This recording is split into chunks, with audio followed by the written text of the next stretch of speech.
Greetings, Mavericks and new viewers.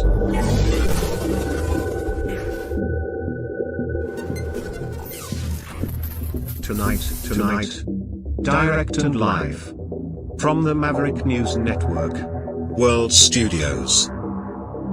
This is Maverick News with Rick Walker.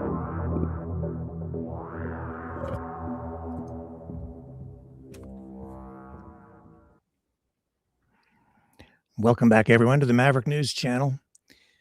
There's so much going on out there.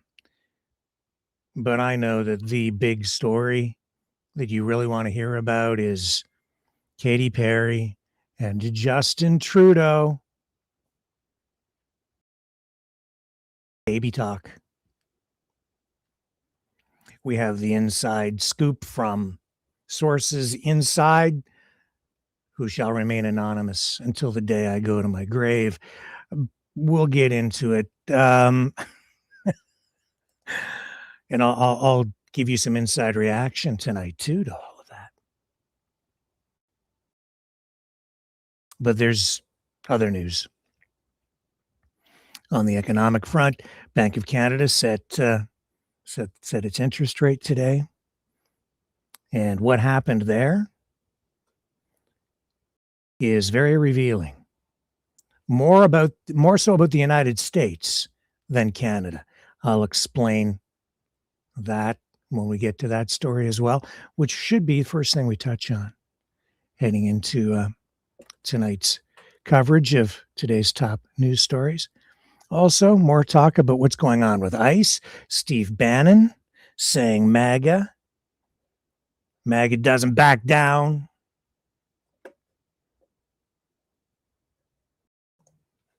And South Korea talking cars in Canada.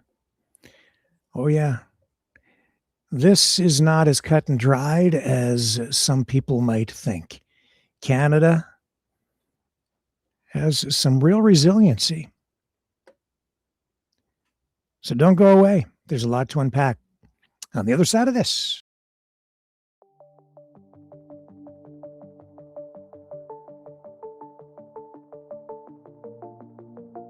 Greetings, brave Mavericks. Our quest for truth continues. We go beyond fake news. Together we expose propaganda. Together we pull others out of rabbit holes. We are Maverick thinkers.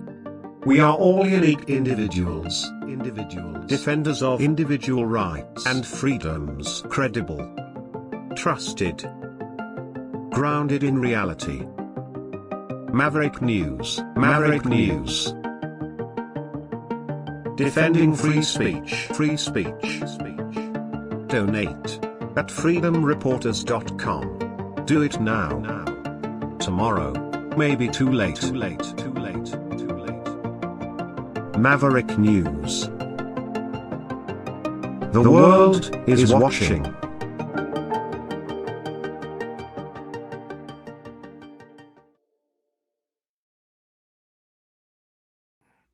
All right, right off the top, let's talk economics, okay? Because economics might seem like a dry topic, but it really affects every aspect of our lives, your life.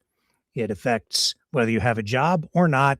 It affects maybe even whether we will end up having a country in Canada or not, or whether the United States will even be able to survive. Today, the Bank of Canada maintained its key interest rate at 2.25%.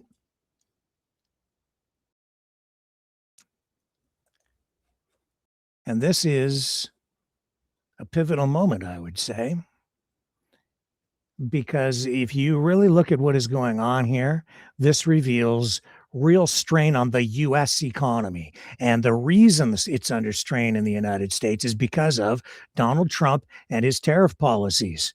Let me explain. Subhead: monetary policy cannot compensate for the structural damage caused by tariffs. That is from the Bank of Canada, Governor Macklem today. Says here, Bank of Canada held its overnight interest rate at 2.25%. In a move widely expected by economists, the announcement made clear that heightened uncertainty with the Canada-US-Mexico agreement, CUSMA, in focus clouded any future decisions. While Council judges the current policy rate is appropriate based on our outlook, the consensus that elevated uncertainty made it difficult to predict the timing or direction of the next change in the policy rate. Governor Tiff Macklem said in remarks about the rate decision. So, for those of you who are maybe not, terribly well versed in economics, Canada uses monetary policy and interest rates to manipulate the value of the Canadian dollar in relation to the US dollar. Some people will tell you that the Canadian dollar is pegged to the US dollar. That is incorrect. Canada has a dollar that floats on the open exchange markets, on the foreign exchange markets.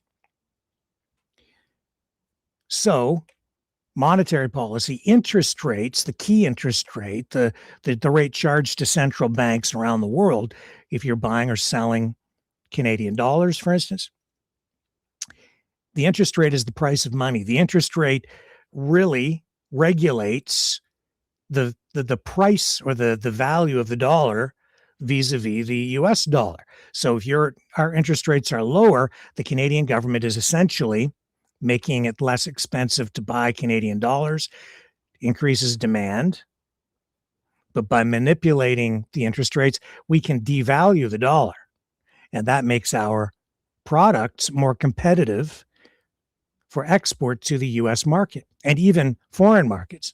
The Chinese do this a lot too. You may have heard Donald Trump complain a lot about that during his first presidency, complaining that the Chinese were artificially devaluing the Chinese currency so that it created an unfair, unlevel trading environment. Canada has been doing that for a long time. It's not excessive. It makes it so that Canada can sell products into the States for less. It also means, however, that you and I, everybody in Canada, we end up working harder for less than our US counterparts in order to maintain a competitive edge on pricing for our exportable goods.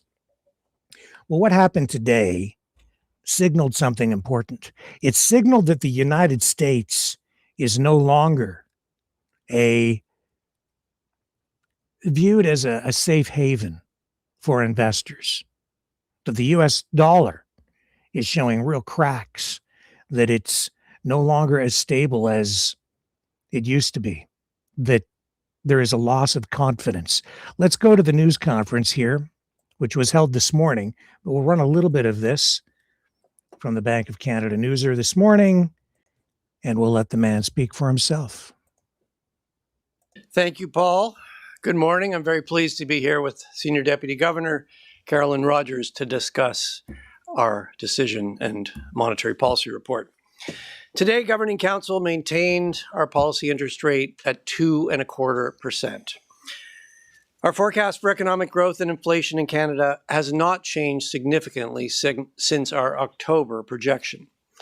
As the Canadian economy continues to adjust to U.S. trade restrictions, we expect the economy to grow modestly and inflation to stay close to our 2% target.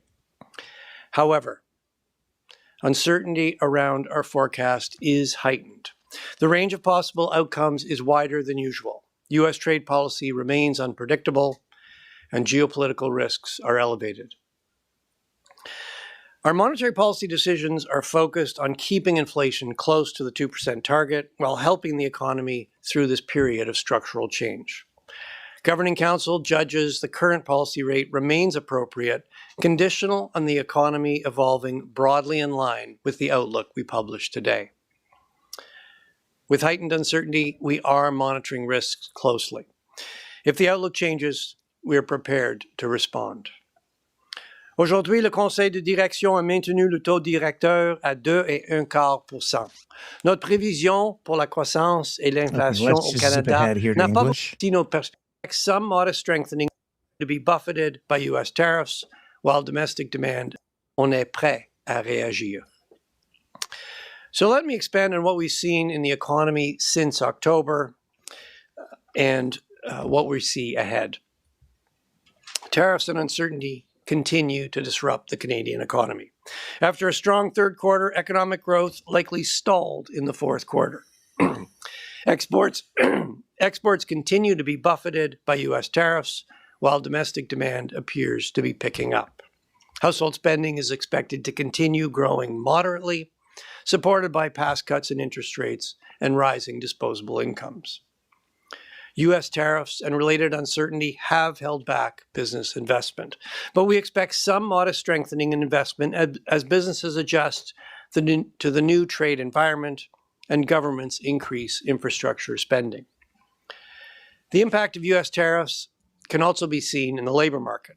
Employment weakened in the first half of 2025 as sectors hit hard by U.S. tariffs cut production and jobs. In recent months, overall employment has risen, led by hiring in services like healthcare.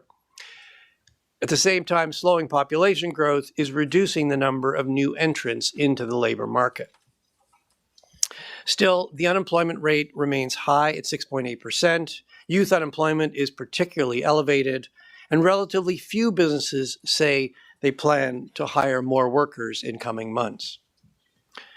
Overall, economic growth is expected to pick up gradually.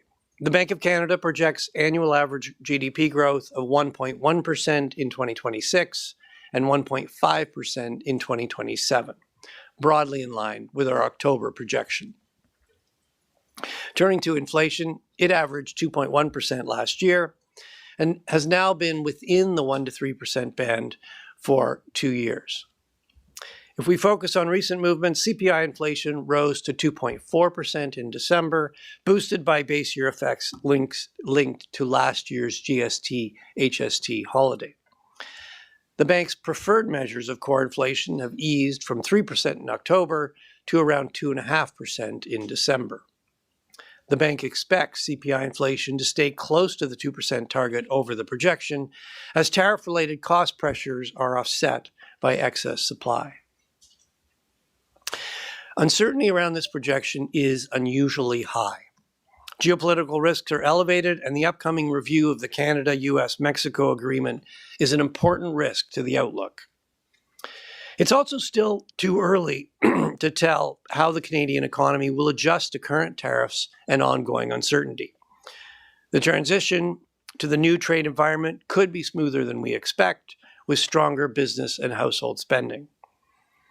Alternatively, the labor market could weaken further as trade impacts deepen, leading to lower household spending. And financial conditions could also tighten if volatility returns to markets. Considering both our baseline forecast and the risks, the Governing Council discussed the future path of monetary policy.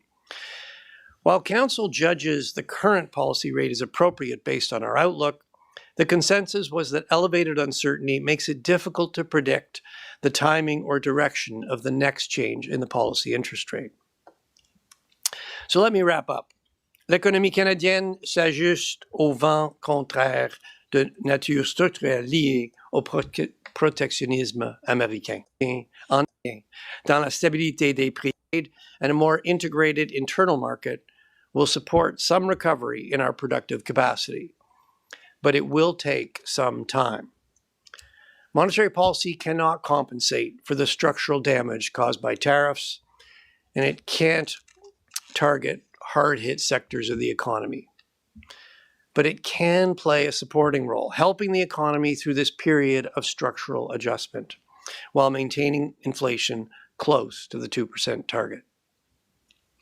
The bank is committed to ensuring that Canadians continue to have confidence in price stability through this period of global upheaval. And with that, the Senior Deputy Governor and I will be very pleased to take your questions. Okay. We'll leave it there. So they're trying to steady the ship. They're trying to make sure they have a steady hand at the wheel.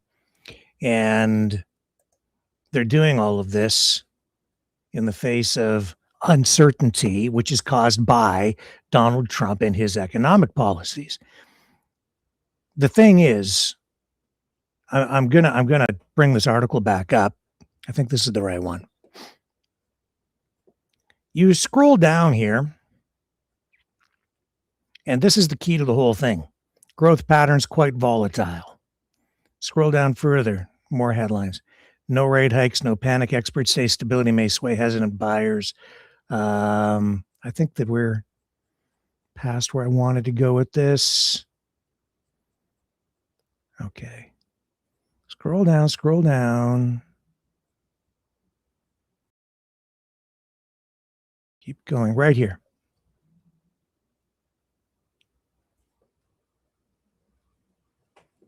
Housing market cools.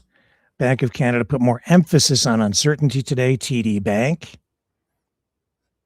Emphasis on uncertainty, and the statement was prominent. TD Bank senior economist Andrew Hensick wrote in a research note on Wednesday, again, focusing on that word. Markets are optimistic about Canada's path in the global shift.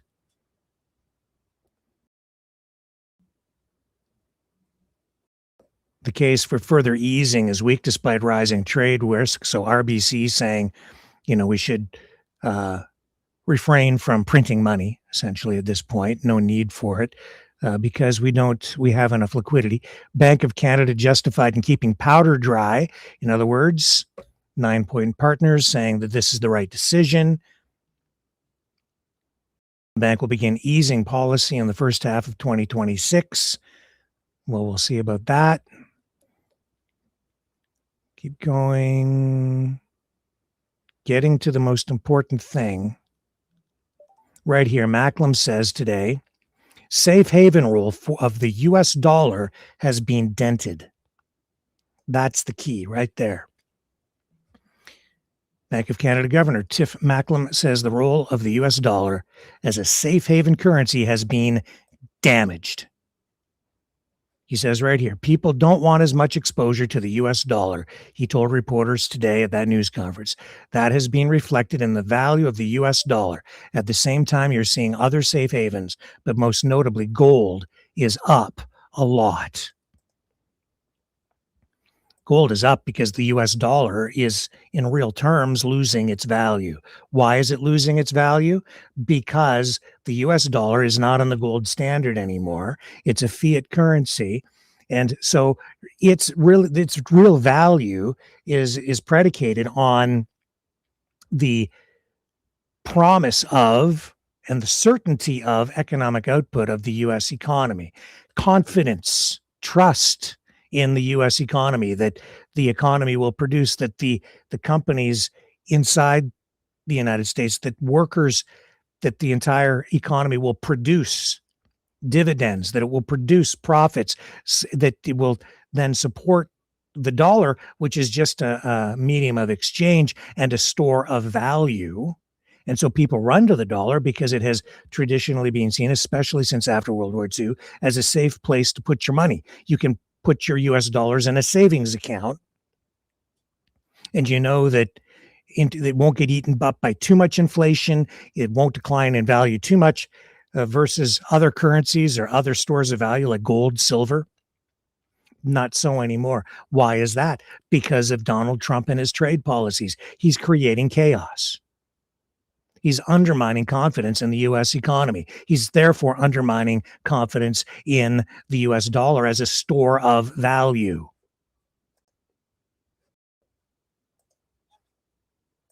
That's a critical point.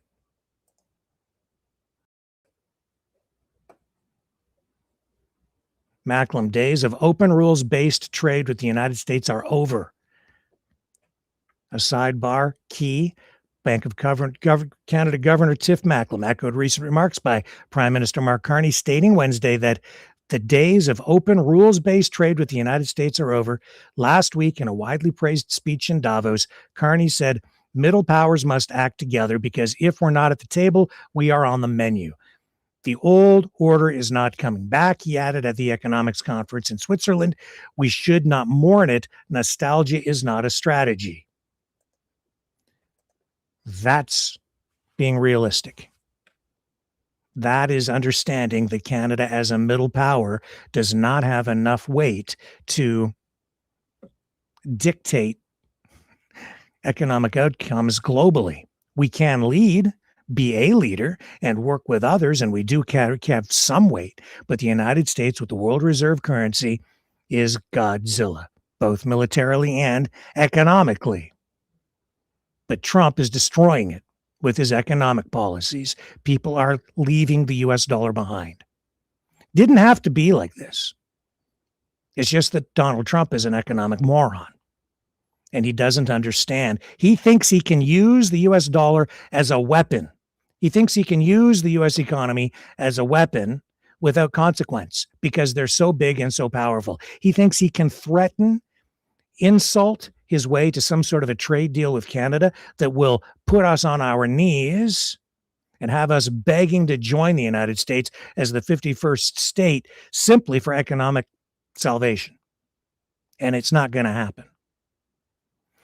The truth of the matter is, the United States is about $38 trillion in debt. That in itself affects confidence around the world in the U.S. economy and the U.S. dollar.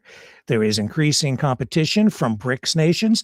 There is de-dollarization that's already underway globally. And Donald Trump is going around the world with his chest puffed out, using the dollar and the U.S. economy as a weapon, beating allies over the head with it, trying to beat everyone into submission to give him whatever it is that he thinks he wants, acting like an economic bully.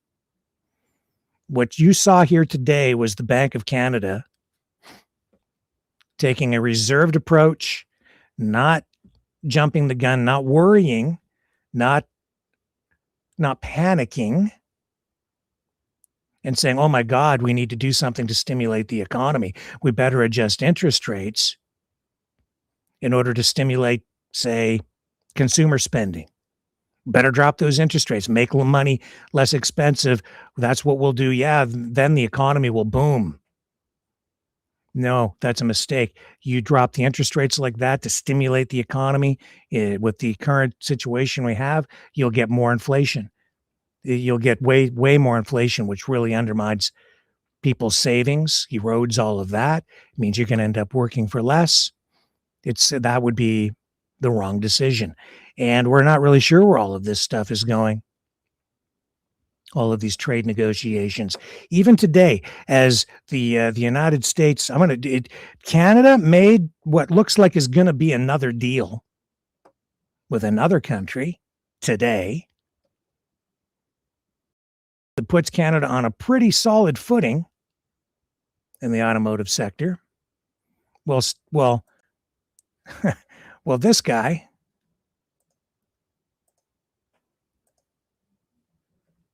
let me get the clip here.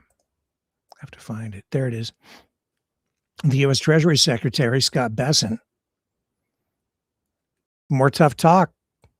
This is the guy who just yesterday, the day before, with Sean Hannity, tried to embarrass Mark Carney by saying, oh, yeah, well, he was talking tough in Davos, but then he walked back his comments. It's important to frame these things properly. Bessent is being a bully.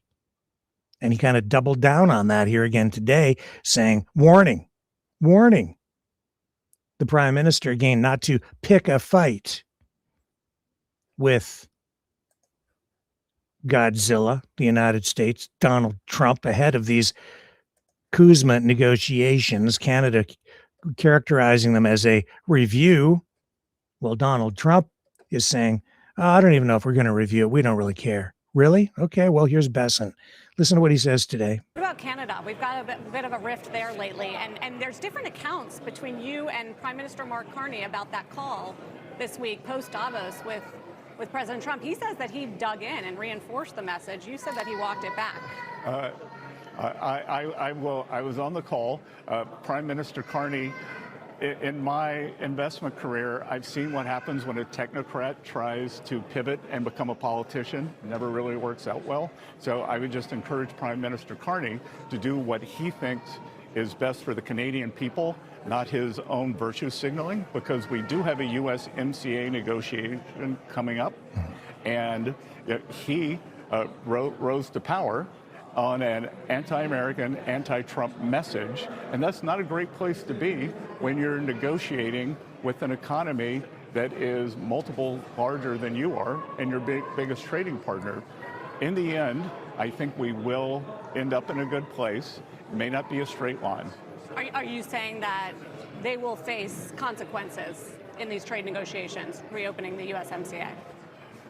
I am saying that I would not pick a fight going into USMCA to score some cheap political points. Either you are working for your own political career or you're working for the Canadian people. What about our... Who's picking a fight with whom? We didn't ask for this fight. Trump's picking the fight. Bessent's on Trump's team. They're picking the fight. That rhetoric right there, that's victim blaming again. This is a bunch of BS. It's a bunch of BS. He knows it. And what Carney is doing, I don't really care if you criticize me or you're such a libtard. Shut up. I just don't care, idiot. Okay, that's my response to an idiotic statement. They're doing the right thing. They're doing the only thing Canada can do, short of giving up and just handing over sovereignty and joining the United States as the 51st state. Well, we're not doing that. The government's not going to do that. So what are we doing? We're going out, we're making new deals all around the world while complying with the terms of existing agreements, including CUSMA, or the USMCA, the trade deal that Trump made in his first presidency with Canada. And he said at the time it was the best trade deal ever. Now it's the worst trade deal ever. Well, Canada's making the right moves. Look at this. Ottawa, South Korea, in talks to bring auto manufacturing to Canada.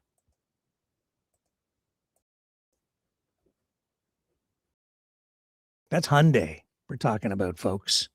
Federal government has signed a memorandum of understanding with the Republic of Korea that includes discussions to bring auto manufacturing to Canada. Two sources told CTV News. The MOU, which is not binding, calls for closer industrial cooperation on the future of mobility, including talks on the auto sector, and was signed by Industry Minister Melanie Joly and her South Korean counterpart, Minister Jung Kan Kim, after they met in Ottawa yesterday. CTV News is not identifying the sources because they were not authorized to speak publicly on the matter. Of course not, because they're not actually trying to pick a fight with the United States, and this is going to piss Donald Trump off if he gets wind of it. Hyundai representatives, along with Hanwha Ocean, a competitor to supply Canada's next generation of submarines, were part of South Korean delegation. Korea is negotiating, competing to get the Canadian submarine contract. These are all things that play into these kinds of negotiations. Canada has leverage there in order to get some sort of a deal. Hyundai, not a manufacturing company in Canada, but they do sell cars here. And as a result, in order to secure access to the market and to make a better deal, there's stuff going on. There's talks going on in the background with companies like Hyundai, with the government of South Korea, which is an economic powerhouse, to do more trade with Canada. This is what Canada should be doing. This is what Canada is doing. They're doing their job. That's all it comes down to. All the political spin that I'm seeing, all the exaggeration, taking things out of context, is not really helpful if you really want to understand what's going on. And the political realism coming from Carney in Davos, well, it highlights some of the fallacies, the partial falsehoods, not that everything in the rules-based international order was false, but some things were and have been for a long time. Carney called that out. When he's acknowledging New World Order, he's acknowledging that we are in the middle of a transition to the next phase of whatever this New World Order is, and he's acknowledging that Canada is not really at the helm. Canada's not directing the New World Order.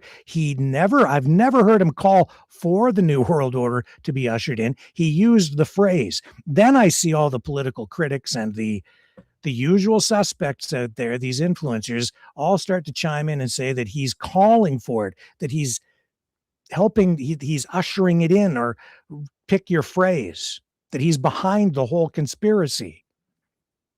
No, he's just acknowledging that the world is in a state of flux, that we are marching towards some sort of a new world order. And he's calling out the United States, and Donald Trump did so in that speech in Davos. And he's saying, this is what's happening. We're acknowledging it, but we don't necessarily have to just go along, because from a moral and ethical, a values perspective, it's immoral, it's wrong, and we don't want to be part of that. So we're offering the world a different path, and that is to work cooperatively together with other countries. Now, you might have your head blow up, and you might have your head spinning around and vomiting pea soup because you're having some sort of an exorcism type moment, or something, I don't know, or weird out of body experience where you're having a visit from the evil devil. I don't know, man. That's just realistic. I've been telling you for a long time. What these people have been telling you, like people like Besant, a lot of these streamers, they're saying, oh, the World Economic Forum and this and that, and this is the New World Order. Folks, the New World Order is sitting in the White House right now, and you thought that he was going to be your savior. He's the New World Order. Putin's the New World Order. Xi's the New World Order. I keep showing you. I'm telling you that I know the philosophy. I know the sources of it. And this is just playing out now. Carney, Canada, all these smaller countries, all of us, we're all caught up in it, caught in the middle, trying to find some way to survive so we don't get swallowed up, so we can resist this whole thing. That's what Carney's job is right now. And yeah, he may, in the end up betraying the country. I don't know. It depends on the realities that we face at any given time during this, I would say, global crisis brought upon us by these crazy, power-mad, freakazoid world leaders. Smaller countries, we're just trying to navigate through this.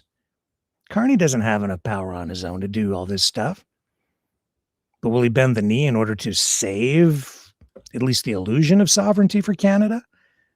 If he does, then the United States effectively takes us over anyway. Or do we push back and resist this? He's making a choice. We're all in a place where we can make a choice. I see what's going on in the streets down in the U.S. Those are values-based issues. Do I want to be part of the violence? And do I want to be part of a country that goes and just kidnaps presidents from other countries in order to satisfy their own national self-interests with no regard at all for any kind of rules around the world? Just do whatever you want. If you have the technology and the military might, you just go in and do whatever the hell you want. That's just not right. There was an exchange today between Rand Paul, Marco Rubio. Rand Paul asking that very question. What would the United States do if some other country decided that the president of the United States was guilty of some sort of a crime and they swooped in and kidnapped the US president? Would the United States just stand for it? No. Be held to pay. And then some. The likes of which the world had never seen before. This was the other day. All related. This was, I can find it here. Yeah, this is the clip that had everybody's heads blowing up. And this is what gave Carney's political opponents the ammunition they were looking for to light social media on fire. I think maybe he even did it on purpose. Just to get a rise out of people. I don't know. I wouldn't have chosen the words. Scott Moe today commenting on it, Premier of Saskatchewan. He commented on it. Carney just used the words. Here's what he said. Listen to it. Does he say, I sure hope the New World Order comes in real soon? Mentioned mine is the first visit of a Canadian Prime Minister to China in nearly a decade. He was speaking to a Chinese delegation, of course, during the trip to China. This is where this comes from. The world has changed much since that last visit. And I believe the progress that we have made in the partnership sets us up well for the new world order. He's like, what the hell? Why did you say that? Well, is he wrong? Is it happening or not? Is it happening or not? Yeah, it's happening. He's just acknowledging it. Did he say, hey, how about that New World Order? Pretty freaking awesome, eh? Okay, so my grand scheme is coming together, and my plan, our plan for the New World Order is right in there. Okay, let's push the execute button and make it all happen, folks.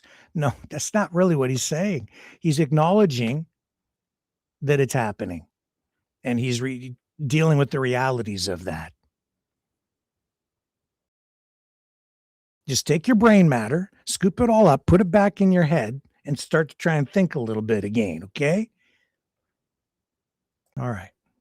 It's going to be okay. It's going to be okay. We're going to be fine. Listen. It's a partnership with new focus and greater depth and a sense of purpose. And I look forward to realizing its promise and building on it in the years to come. The partnership leverages our strengths to create greater stability, security, sustainability, and prosperity for all our peoples. And I look forward to this working session to advance those objectives. Thank you very much. Okay. So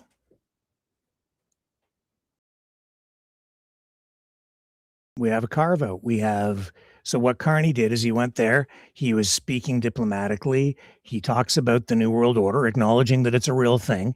Nothing, you can't stop the plan. Okay. Doesn't mean he trusts it.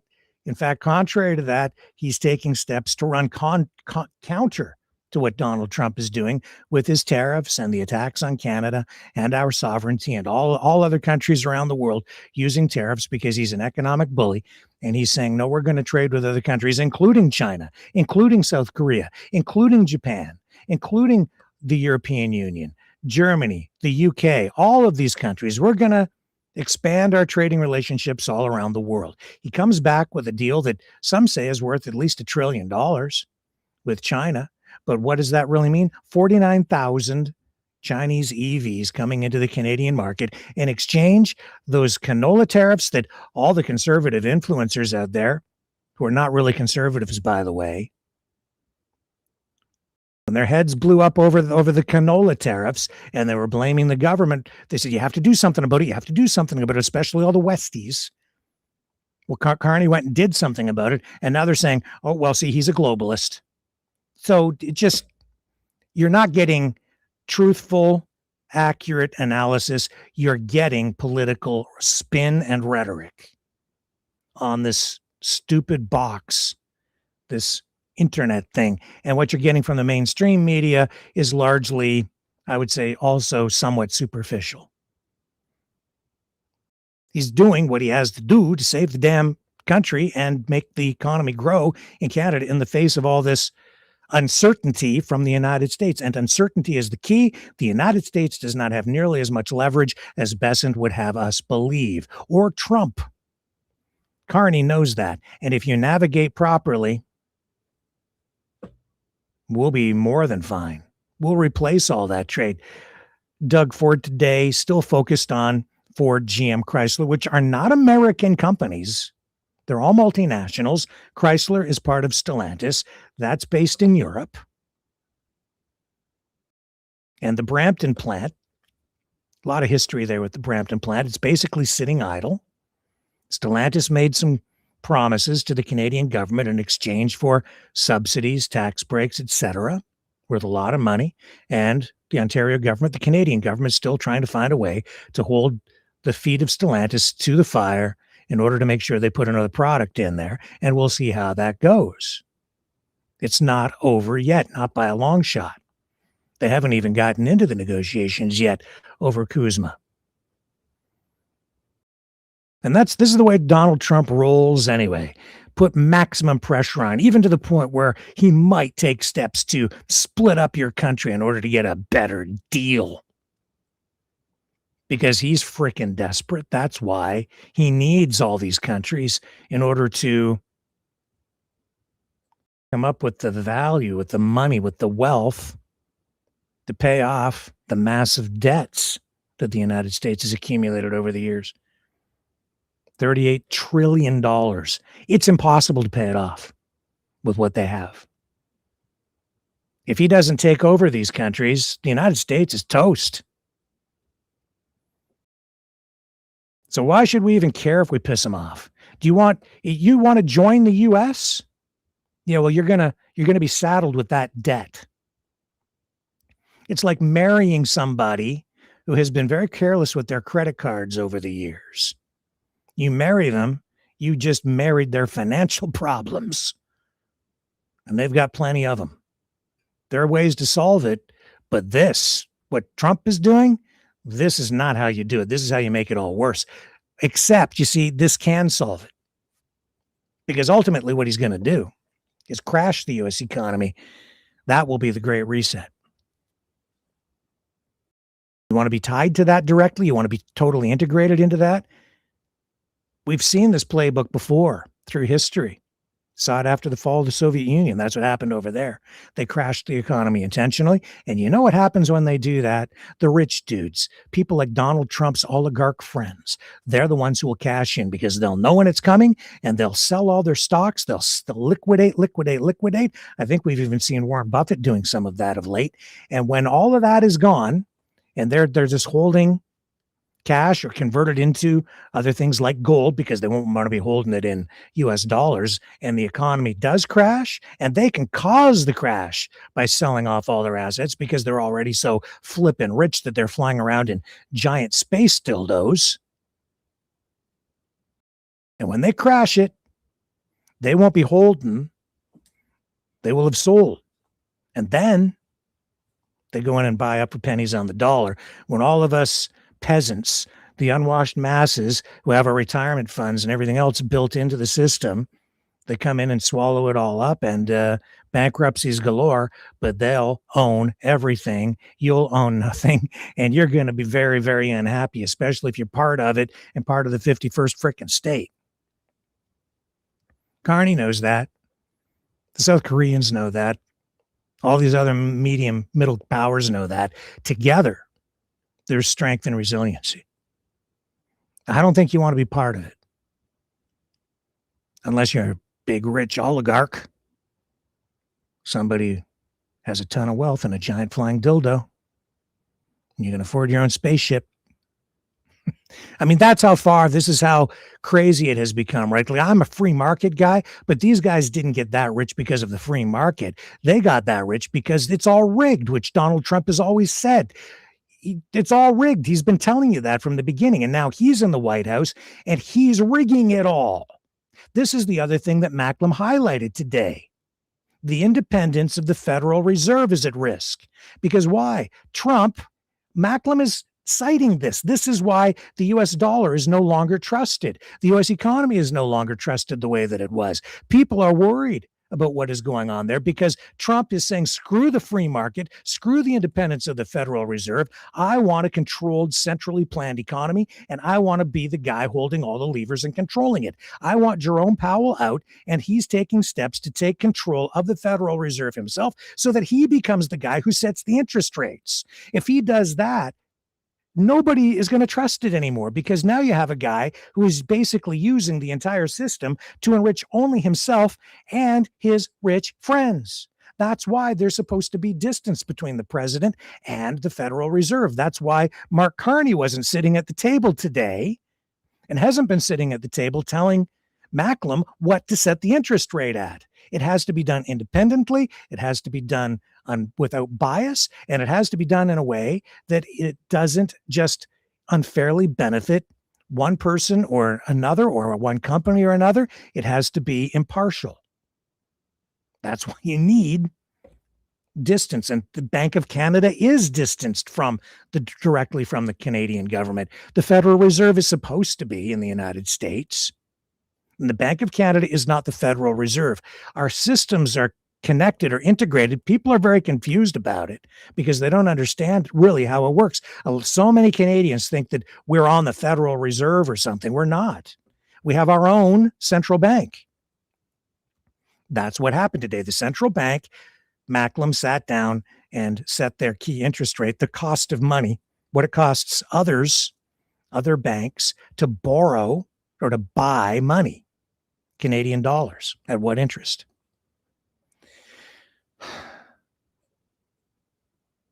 What it highlights is exactly what I said. The United States economy under Donald Trump is cracking. Danger, Will Robinson. Danger. Gold is up because the dollar is losing its value. The economy, it's no longer trusted. Nobody trusts Trump because he just doesn't keep his promises. He says whatever, and he just violates his deals. He's already violated Kuzma. What good is a deal with him anyway? It doesn't even matter at this point.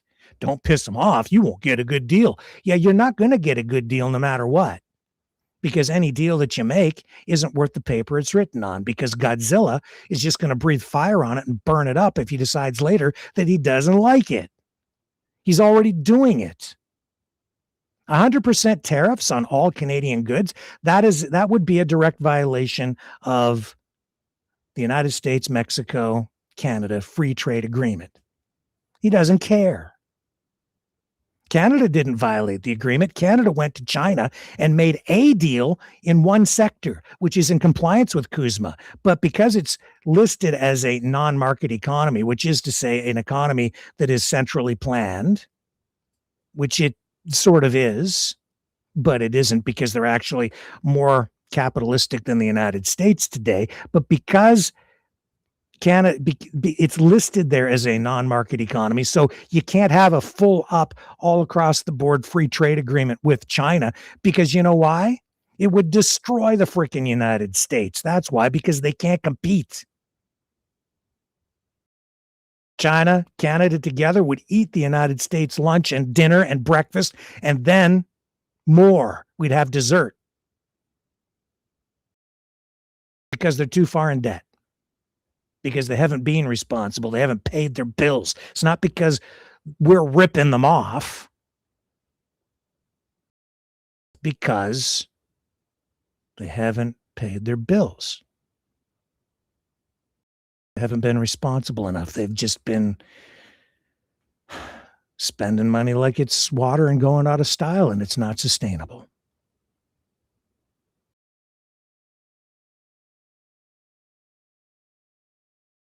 So we're going to be fine unless Godzilla rolls in here with tanks, F-35s, and everything else, and decides that they're going to take us over. Therein lies the politics, right? There's the danger. What do you think? What the hell do you think is really going on out in Alberta? Danger, Will Robinson, danger. Be careful what you vote for. You might just get it, but not in the way that you think you're going to get it. He'll give it to you, all right.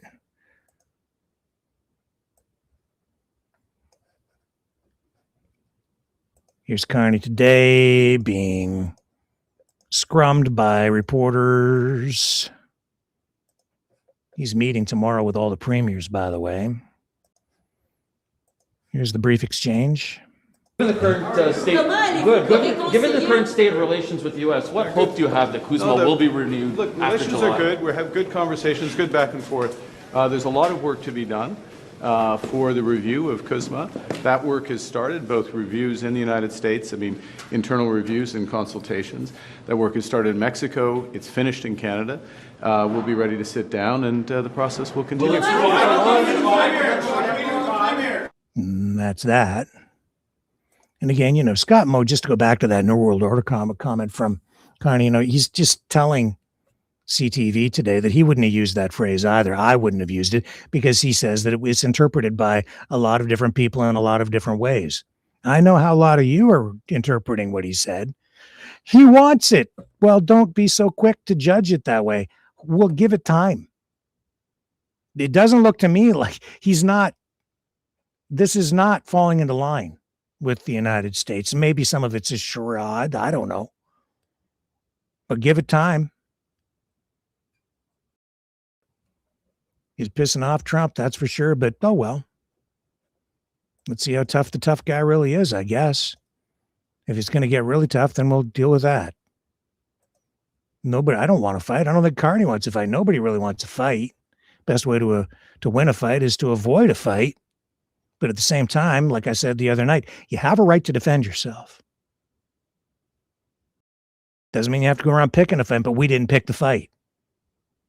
This is just the pattern with the Trump regime, administration, whatever the hell this thing is.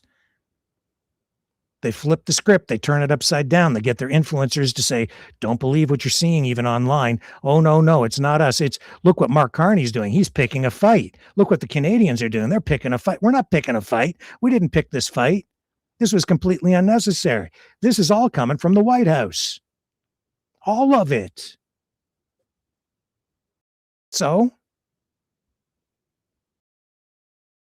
you can have your opinion on it, but it should be based on facts and reality, not on a skewed perception of what's going on out there.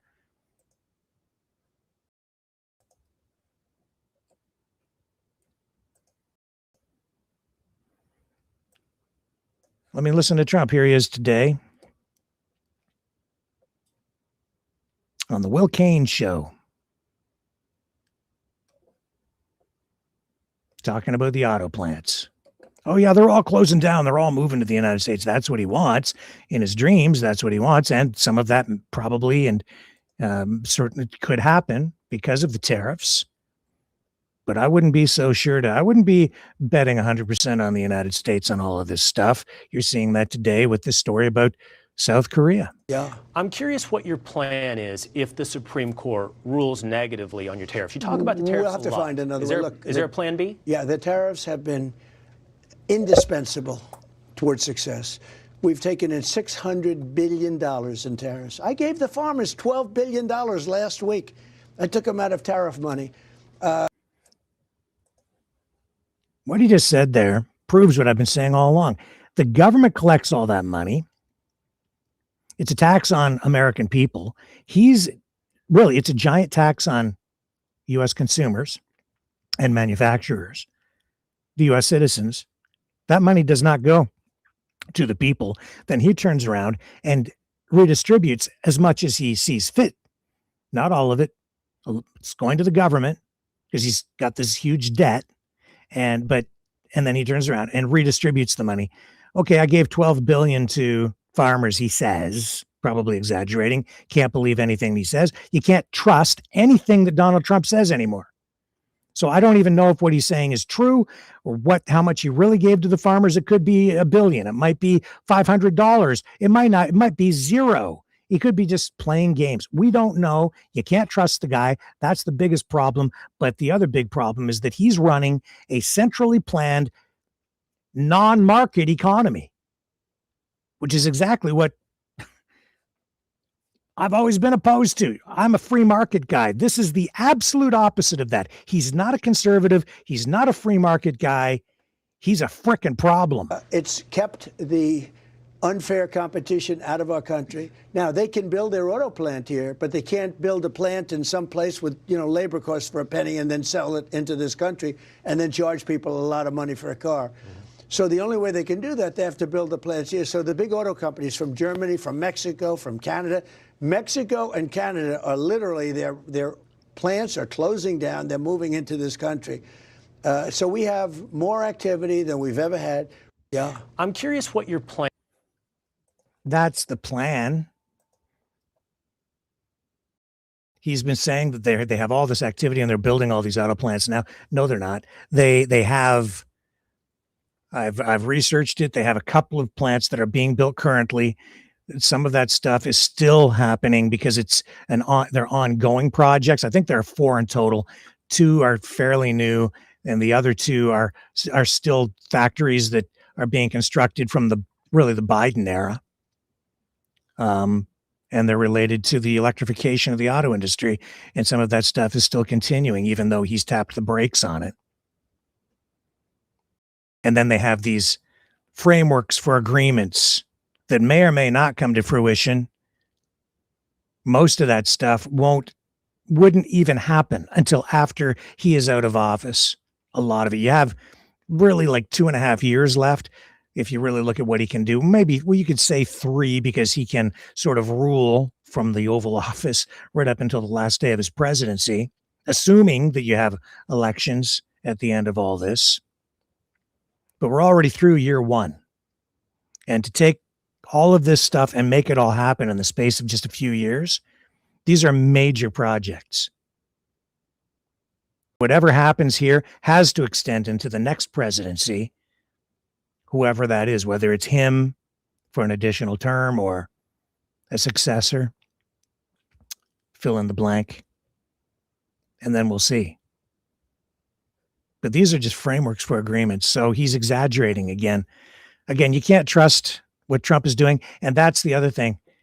People are afraid of him because he's got nukes and a powerful military and a powerful economy, because even in debt, you can leverage things with borrowed money or by printing more money. And when you're integrated into the world economy, you can disrupt everybody's economy and lives.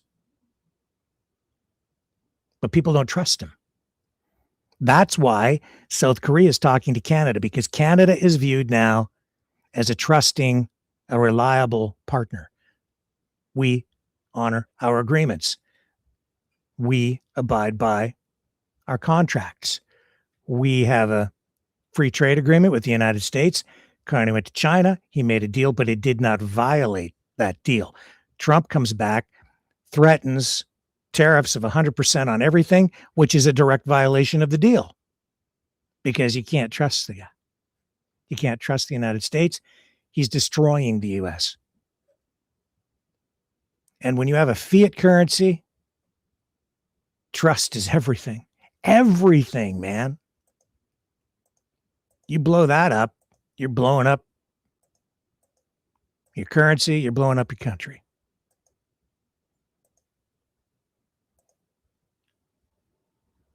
Okay, let's go here now to Doug Ford.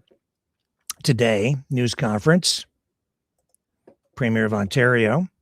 He was there with the New Brunswick Premier as well, talking about economic cooperation. But during the Q&A after their formal address to the media today, they answered questions, and Trump was, of course, the focus of a lot of what was being talked about.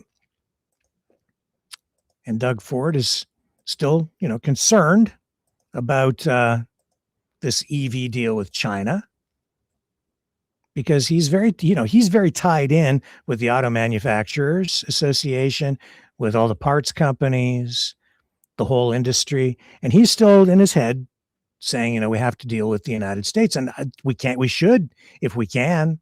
But if Trump's going to act like this and just try to take those factories away, you need to do something different. Anyway, today, here's what he just said at the tail end. So I'll play it for you.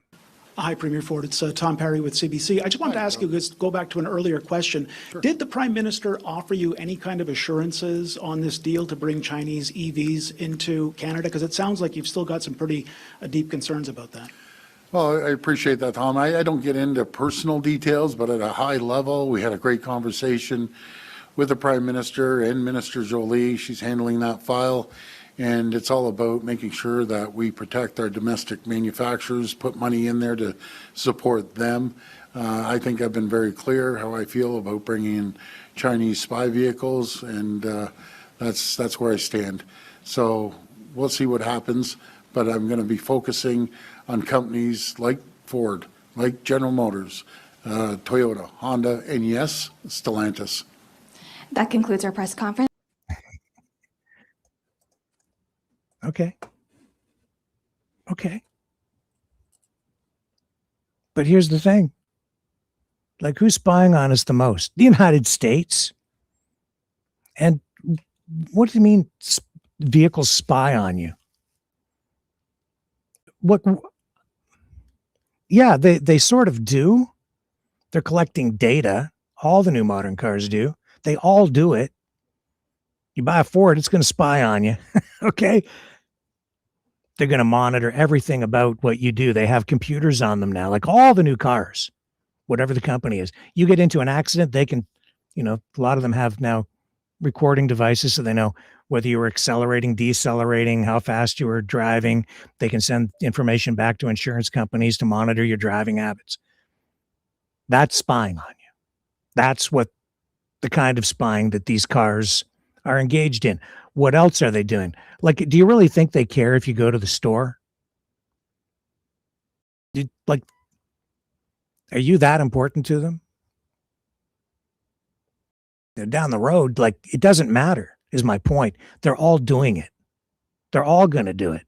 Doesn't matter whether it's the Chinese or if you're buying a Russian Lada or if you're buying an American built now Ford F-150 or a Ford Lightning electric pickup or whatever it might be. They're all going to spy on you. It's a little bit, I get it, Doug, and I understand the concern, but put it in perspective. There's nothing that your cell phone isn't already doing to you that would violate your personal freedom that a vehicle is going to do. They can already track you with your phone. The phone is the key. The vehicles, they want information they can send to oil change places so they can get data, and unless we legislate against this kind of stuff. How far have you driven your car? Oh, this guy's due for an oil change. Now they can sell that information to Jiffy Lube, and then Jiffy Lube has the marketing department, and then they can pay Meta to run Facebook ads and put them in front of you so that when you're due for the oil change, they're going to hit you with all these ads saying you should get your oil changed right now. And at Jiffy Lube, we have a special on. You should stop in and spend your $100 with us today. At just the right time. That's targeted marketing. That's what they're spying on you for, to get you to spend your dollars. And that every step of the way, the people who control that information and data, they're all making money.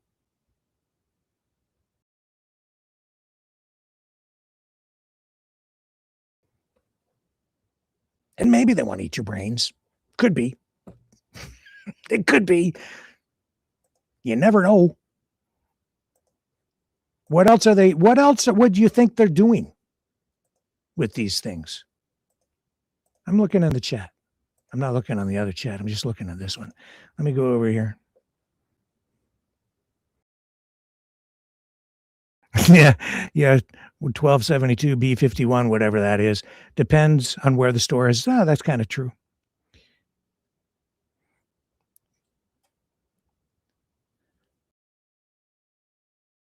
What else do we have in here? Just reading some of the stuff. I'll believe it when the documents are signed. No, I think you're probably further along with this South Korean deal than anybody realizes, because it isn't just about cars. It's about the submarine deal, which is a big deal. There's a lot of money there. And it's because Hyundai doesn't build anything here, and it's a mobility agreement. And if you know anything about Hyundai, it's a company that doesn't just build cars. They build all kinds of other products. They're even light years ahead when it comes to things like flying cars. And I would say that in many respects, they probably even have technology and production techniques that far surpass what Elon Musk has with Tesla. And you can go online and you can see that Hyundai is involved in a wide range of things, including like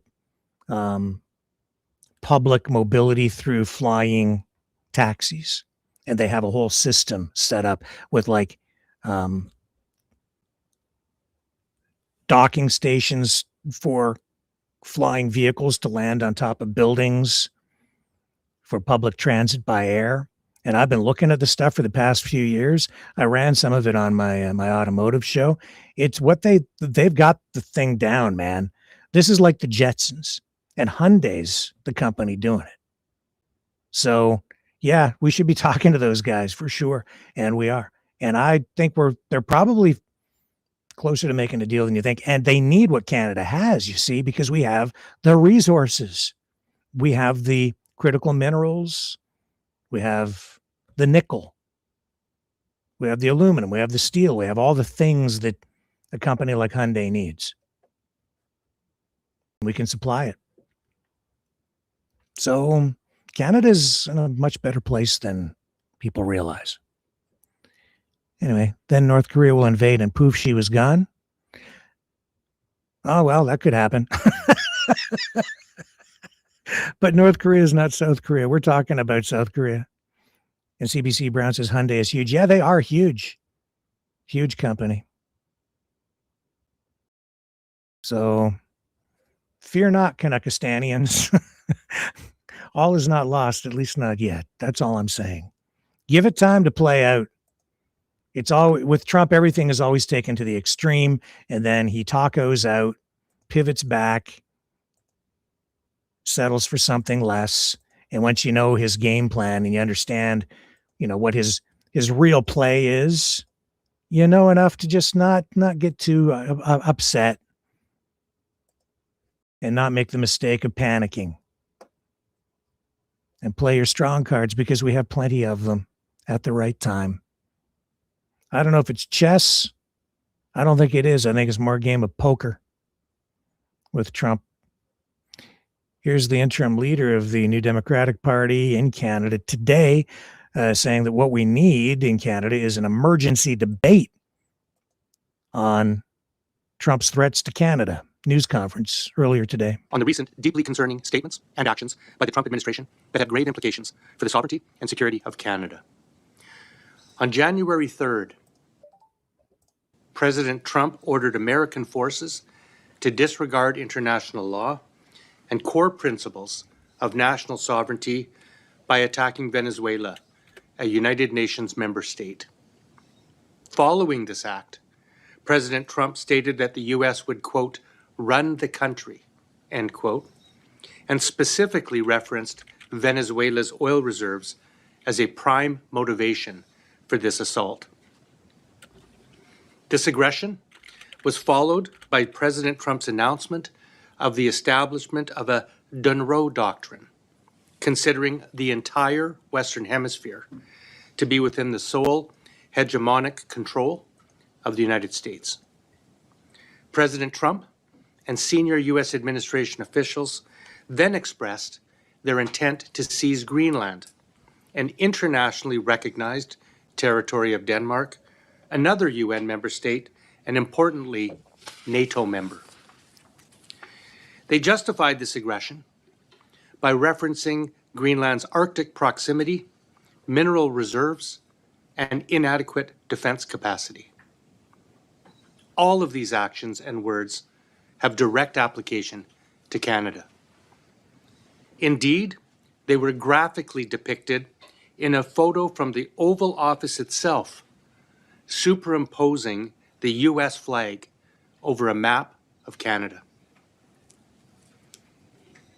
It is clear that Canada faces serious economic, political, and military threats. I'm going to pause there.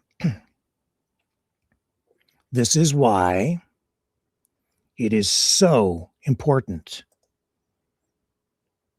to stay grounded and focus on reality and insist on being accurate and being real and not letting someone like Donald Trump reshape your reality. That's what happened with the Gulf of Mexico. I said this is really important. This is a big part of the game because this is the psychological aspect of it. He throws it out there as though he's already decided that this is a done deal. And when people start to acknowledge it and talk about it as though it could be something, even just saying maybe it could happen, then you're away to the races. And now you've cracked that door open and he stuck his foot in, and now he's going to barge in there. Don't give it to him.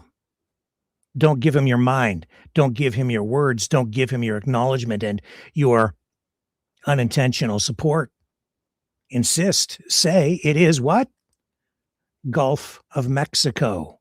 That's what it is. It's not what he says it is. What is this place? It's Canada. That's right.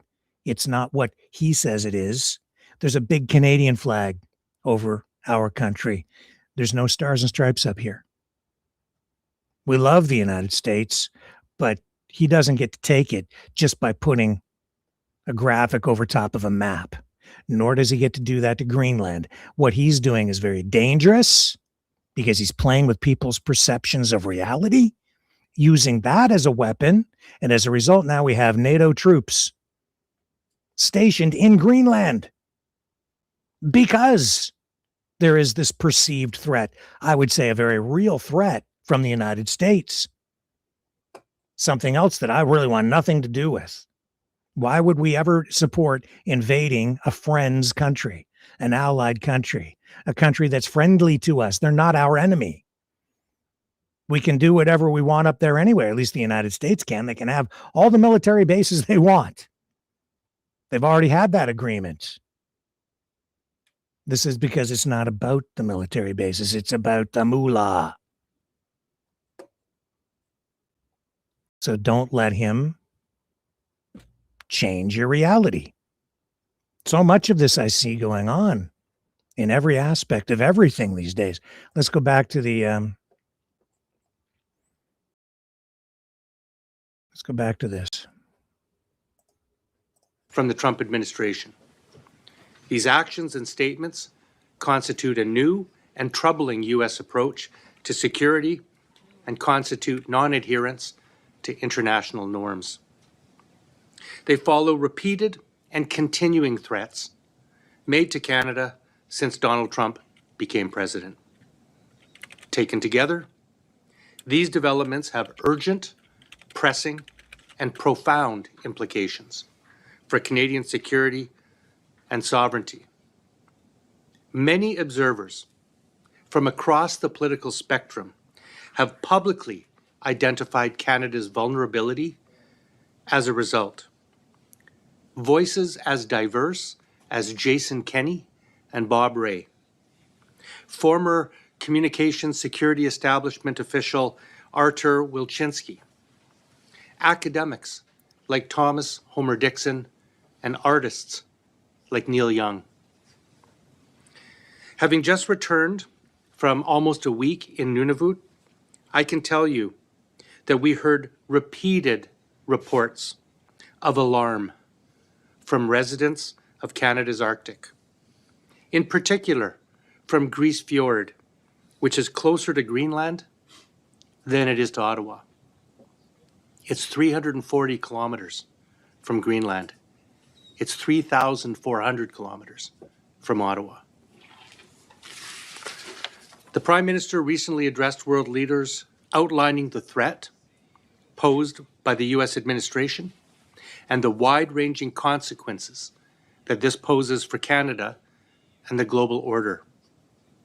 New Democrats believe it is vital that members of Parliament be afforded an opportunity to speak to these important matters which gravely and urgently impact our sovereignty, our security, and our place in the world. Thank you very much. And before I take your questions, I'm going to pass the microphone over to Laurie Idlout, our Member of Parliament from Nunavut, for her to say a few words. Okay. You have the idea. If you want to watch it, you can find that online easily. The point is, people are worried. And yeah, Donald Trump is reshaping everyone's perception of reality. They are, in the case of Alex Preddy, the Trump administration or whatever, they're trying to, well, before I get to that, let me come over here to reinforce what I was saying about what the States is doing under Donald Trump and the Secretary of State, what he's doing. He was under fire. This is the clip that I was talking about earlier between this exchange between Rand Paul and Marco Rubio. Because Rand Paul is kind of getting it, right? Saying, what the hell are we really doing out there in Venezuela and around the world acting like this? What it is, and let's vote on these things.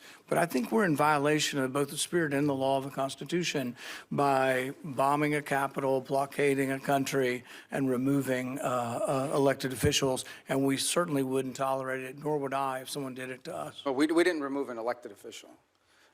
We removed someone who was not elected, and it was actually an indicted drug trafficker in the United States, and their system. Our laws, indicted under our laws. Look, Bolsonaro says that Da Silva is not really the president of Brazil. Our president said Biden wasn't really the president. Hillary Clinton said in 2016 Trump wasn't the president. So you have these arguments, and I agree with you. It probably was, and most likely was, most assuredly was a bad election. He wasn't really elected. But at the same time, if that's our predicate, and you don't have to come to us because it's a drug bust, we're just removing somebody, you can see where it leads to, and it leads to chaos. And that's why we have rules like the Constitution, so we don't get so far out there that presidents can do whatever they want. It is this check and balance. And I would argue for 70 years we've been going the wrong way. It isn't just this president, but it's a debate that I think is worth having.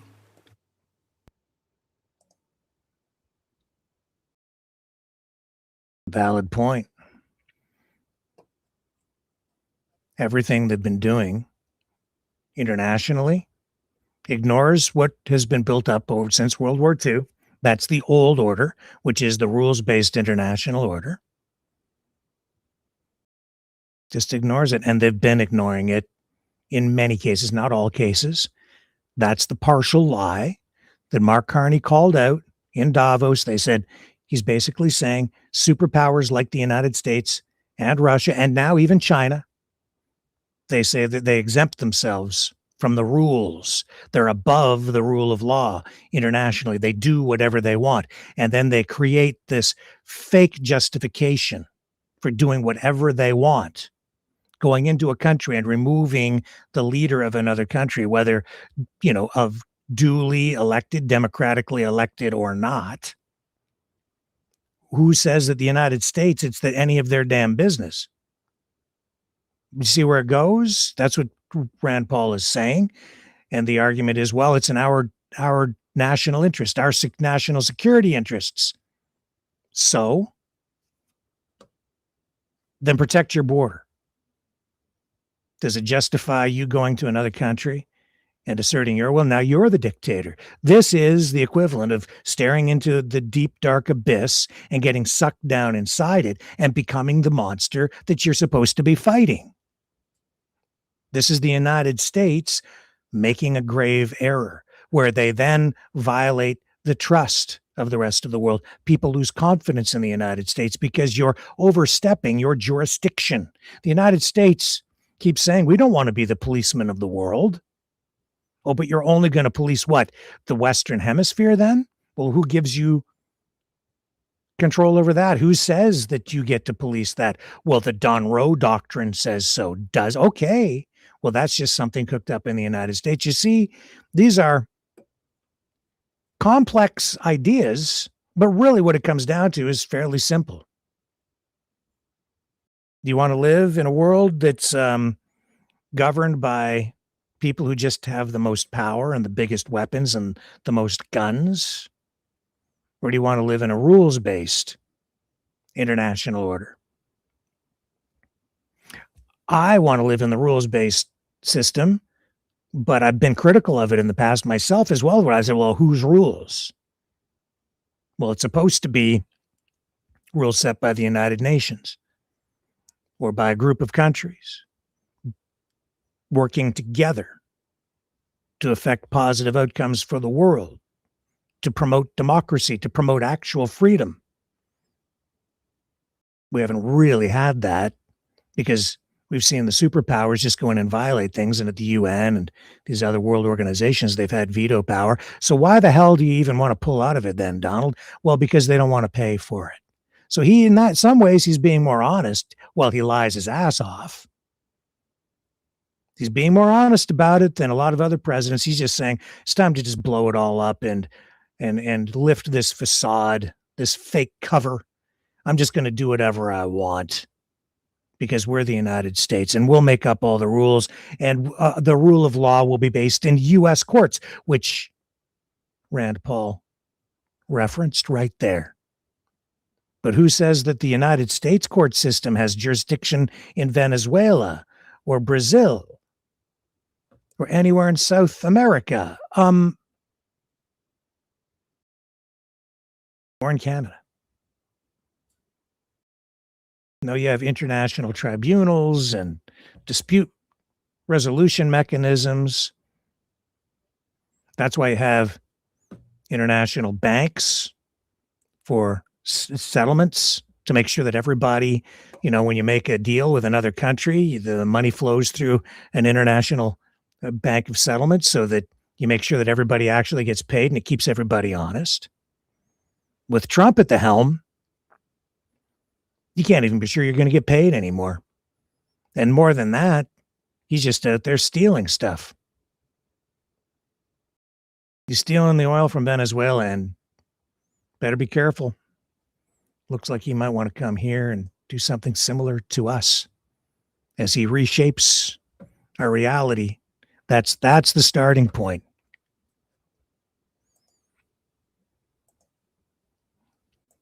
And then even after they, what's going on right now too is the Trump administration is playing this mind game with people in order to justify and defend and find excuses for everything that has been going on in Minneapolis. I refuse to just play this game where, well, if you're a journalist, you're just supposed to just keep your opinion to yourself and just let people talk. No, as a journalist, if something is demonstrably false, if you see somebody intentionally lying or engaging in some sort of deception, it's my duty to call that out. If you see a problem, it's my job to serve you by saying there's a deficiency here, there's a problem. That's what I'm doing right now with what I'm about to show you in Minnesota. They are trying to retroactively find justification for the killing of Alex Preddy. That is not actual justice. Because the way the law has to be applied to actually find justice in the Alex Preddy killing, everything really needs to focus on what happened at that moment, what was going through the minds of the officers, and a full investigation does need to be held, right? But what they're doing is they're trying to reach back and find things that smear the reputation of Alex Preddy, the 37-year-old man who was shot 10 times, reportedly, in the streets of Minnesota by ICE officers. 2 of them were told emptied guns, ammunition into the body of Alex Preddy.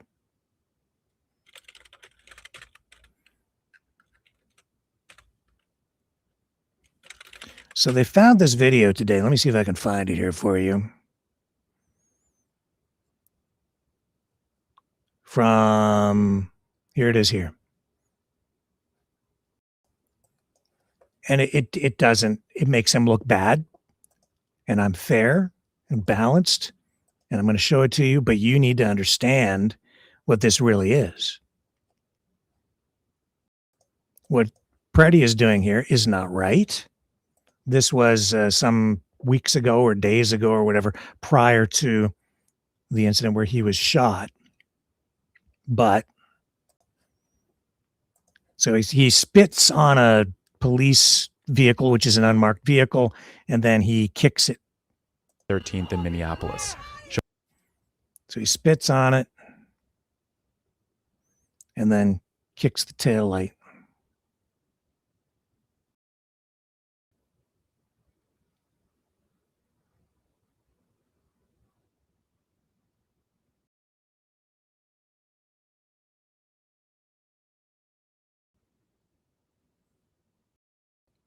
Okay, so not good. Shouldn't have done that.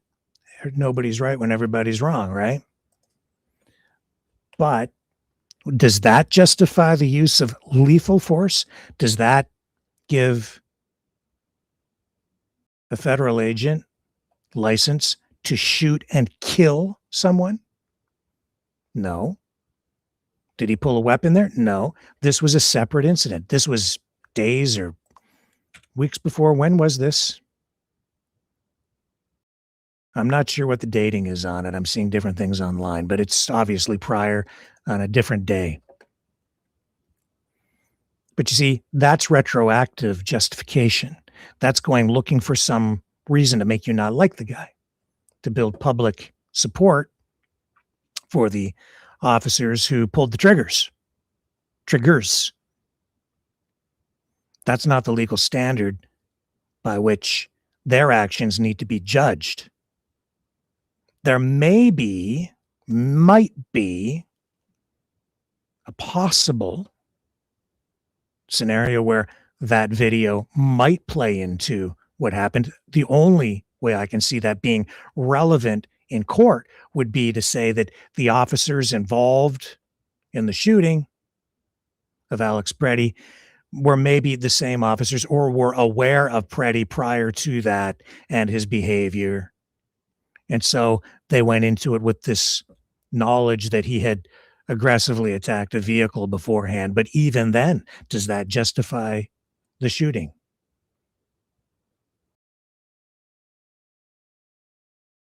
It has to be dealt with in a legal way. It has to be dealt with based on what the law says in Minnesota. Not really, it should not be dealt with in the court of public opinion. It's inevitable that all of this is going on. We're talking about it here. But this is all being done for political reasons. This is all being done to shape your perception of what happened there. The reality is he was, and we showed you here, the reality is he was disarmed. That's an extenuating circumstance that really weakens the position of the officers who shot the man 10 times. Not once. They fired 10 shots, reportedly. And you can see clearly what happened. They're saying, don't believe what you saw. It's the Gulf of Mexico. I saw what I saw. Let's have the investigation. Let's find out what other circumstances might be surrounding that. But don't let the political environment, don't let the political machine, this fifth generation warfare, information warfare, distort your perception of reality, like this guy, this Greg What's-His-Face from Newsmax. Have you seen this clip? See, his job, clearly, either he's volunteering for it or they've come to him and they've said, why don't you do something? He's trying to make you believe that there's justification for the officers shooting and killing the man because he had a cell phone in his hand and they might have mistaken it for a gun. That's a theory. That's just stuff being done to confuse you. This is part of the information war. This is a pro-Trump news outlet. I don't trust the mainstream media, Rick, anymore at all because blah, blah, blah. Well, do you trust this guy? Is he mainstream? He is establishment now. He's carrying water for the administration. I want to show you something. Does that look like a gun? I think it does a little bit. It's a phone. It's black, like most phones. That's crazy stuff. I want to show you. The entire clip is longer. It just, it is in its own way kind of funny because it's so sort of stupid. First of all, I didn't see Alex Pretty hold the phone like that. He didn't do that and point it at anybody. He's trying to confuse you, muddy the waters. It's disgusting, actually, what that is. He's not a journalist.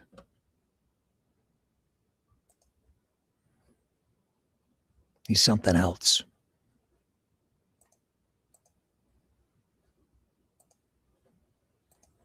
It's the Gulf of Mexico. It's Canada. I saw what I saw. If you come up with some real valid evidence, fine. Let's see it. Let's hear it. Let's have an independent investigation. You know, somebody else said something to me last night that I wasn't actually aware of. These ICE officers trained in part, at least in part, by Israel's IDF. To me, that's strange. Why? Because this is essentially a police agency. They're there to enforce laws. ICE, Immigration and Customs Enforcement, to enforce laws. But they're not really being used like a police agency. They're being used as a paramilitary operation. And they've been trained as such. This is, I think, and they're under criticism because of this. The training, the approach is militaristic. It's military type training. The military doesn't really train to deal with civilian policing and enforcement operations. Police train to keep the peace, to protect the public, to serve and protect. The military is trained to go in and break things and kill people. And what I've seen myself, and I've dealt a lot with police over the years. I've been embedded with police.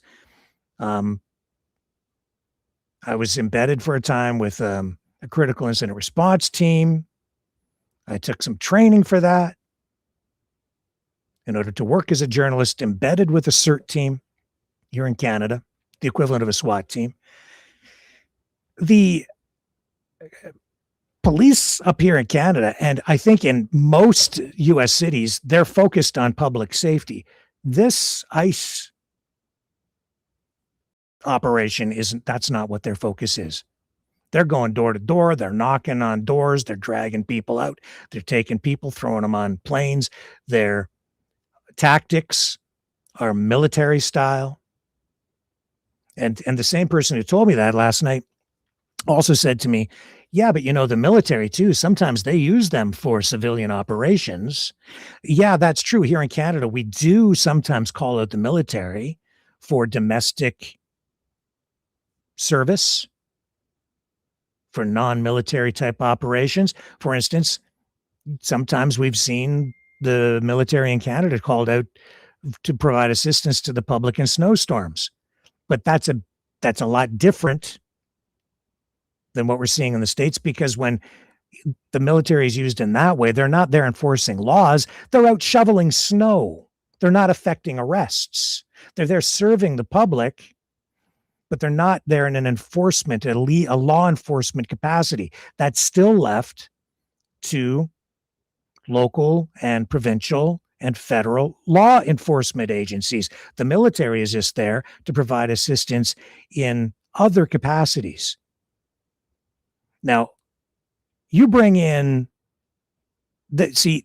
one of the things I got so upset about when Justin Trudeau invoked the Emergencies Act during the Freedom Convoy was because that is the modern equivalent of the War Measures Act, and that gives the federal government the power to use the military on domestic soil. That's the equivalent of the Insurrection Act, which a lot of people on the MAGA side are calling for right now. Bring in the Insurrection Act, bring in the military. You do that, you've got blood. Even in Canada, when the Emergencies Act was used, the government still refrained from actually bringing in the military. They used police to effect a police operation, an enforcement operation, which I didn't agree with either, with how far that went. But nobody got shot because the police were there to effect arrests. And, people did get beaten, but not shot. And during the Public Order Emergency Commission, the inquiry, the review of the use of the Emergencies Act in Canada, you saw then Defense Minister Anita Anand asked, and I watched that whole thing from day after day after day, front to back, top to bottom, bumper to bumper. We brought you full coverage. And I remember distinctly her being asked by one of the Freedom lawyers what her position was, like, were you planning on bringing in tanks? Because there was somebody mentioned it or whatever. And you could see the look of horror and shock even on her face at the time. She was like, no, like, we would never do that to our own people. And I was relieved when I saw that, because I was always worried when that was still in effect. It was like at any time you could use the military. That's an option there for the federal government at that point. And that's got to be a last resort. And that has to be used only when you have a threat to national sovereignty, national security, a foreign country invading you. Might even be some argument for that at the, with the Freedom Convoy. But that being said, you can't say the quiet part out loud, can you? Even now. And then, I could go on and on about this, but that's the difference. Did you further know, and I looked all this up, that even in the United States, even without these ICE actions, they have 10 times per capita more shootings and more shootings overall than we do in Canada. 10 times more involving police and civilians, police shooting civilians. 10 times more. Probably a lot of reasons for that. You'd have to dig in and not just use that stat as a throwaway number or something to just make a point and then walk away from it. There would be, important factors, socio-demographic, socioeconomic factors to look at, but 10 times more. And this is not anomalous, as Dan Bongino said the other day, what's going on in the States. I believe we're now up to 16 people who have been shot in the streets by ICE. Did you further know that it's not just 2 who have been killed? According to the research I did today, we now actually have 4 people, maybe as many as 6, but at least 4 who have been killed by ICE since July. One policing agency, because they're not acting like a policing agency. Their training is not focused on public safety. Their training is not solely focused on law enforcement. Their training is based on military tactics. We know that. That's a fact.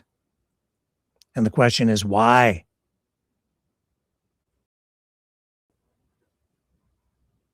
And everything I've seen with them anyway has been very sloppy, but not very good at it. Except that maybe, I'm not sure that sometimes they're really trying to effect arrests. Looks like, I don't know, punching somebody who's down on the ground or hitting them with a pistol or a can of bear spray or mace or whatever it is those guys are carrying around. These metal canisters, bashing somebody in the head with that. I don't know if that's really proper policing. That in itself, to me, seems to open the question of where they using excessive force in that arrest and maybe others. This is America on January 28th, 2026. Trump's America. I'll be right back.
Maverick News.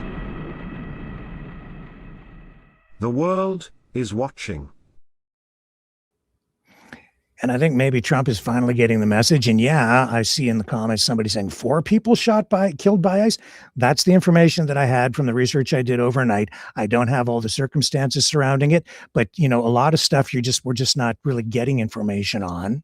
And some of those may have been fully justified, because I just don't know what the details are. I'm just giving you the numbers. So again, just don't jump to conclusions. You need more info, but this whole thing needs to be reviewed. In some cases, you need to, just put the binders on, slow it down. And I said yesterday too, somebody mentioned in the comments after the show that I had mentioned that Trump is, what was the word I used? Shifting gears in Minnesota. That is true. He has been, because you saw him pulling, what's his name out of there, Bovino, and putting in Tom Homan instead. So that's shifting gears. But I never said he's actually slowing down. Shifting gears, I don't know if he's shifting down, gearing down, or gearing up. That remains to be seen. But it's not over, and he's not quitting. That much is for sure. And why would he? Because if you listen to Steve Bannon,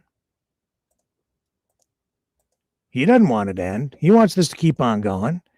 He wants to double down, triple down, quadruple down, just keep it going, man.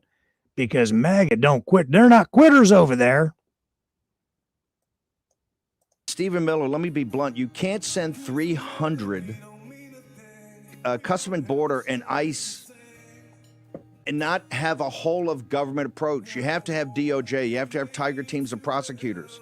I think they've had 12 prosecutors quit the Minneapolis office. That's fine. Nobody's forcing you to work. But surge other prosecutors, the FBI. Where are the pipe hitters? Where's Department of War? Where's an entire full whole of government approach? You can't put a handful of Customs and Borders and ICE agents there and let them be surrounded every night by domestic violent terrorists. Whoa. Wow.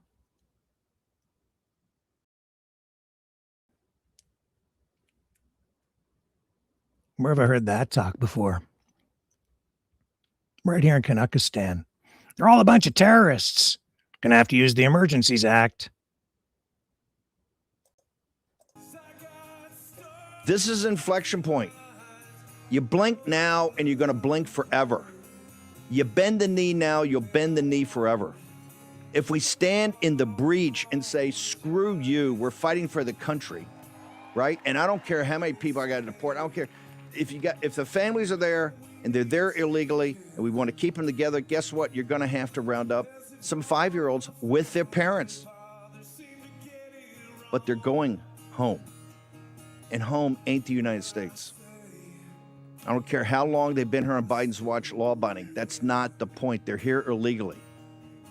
We can't afford it. African Americans, Hispanic American citizens, the white working class. So he's going to bring in the Department of War for a domestic immigration enforcement operation? A whole of government approach? Because why? Because these immigration officers legally have, limited powers. So there are a bunch of legal reasons. But like I've said before, I said this from the beginning, this was going to get messy. This wasn't going to look good. It was going to really tarnish the reputation of the United States and cast a negative light on the Trump administration. And that's exactly what's happening because of the way they're doing it. Because this isn't really just about deporting people, is it? No, it's not. He's not really being completely honest with us. Look at his attitude, his emotions. This is about getting even. And he's pissed. This guy's been pissed for a long time because they threw his ass in jail. The other side. So I get it. He's out for vengeance.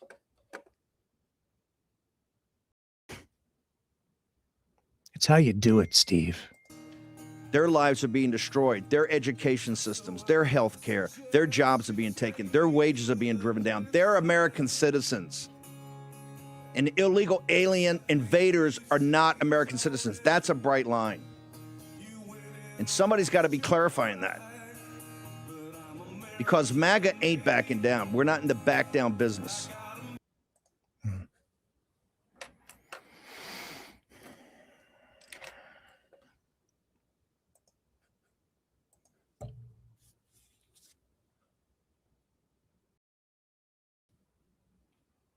Is that all you're doing? Just getting the illegals? Because looks like maybe it's going a little beyond that. You following all the rules? You violating people's rights? You violate one person's rights, you're violating everybody's rights. Any American citizens being caught up in this? What's the impact on your communities? Do people in Minnesota feel safe tonight?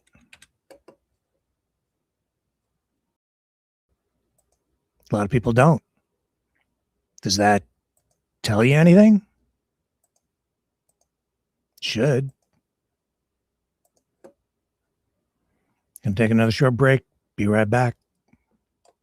Do not touch that dial.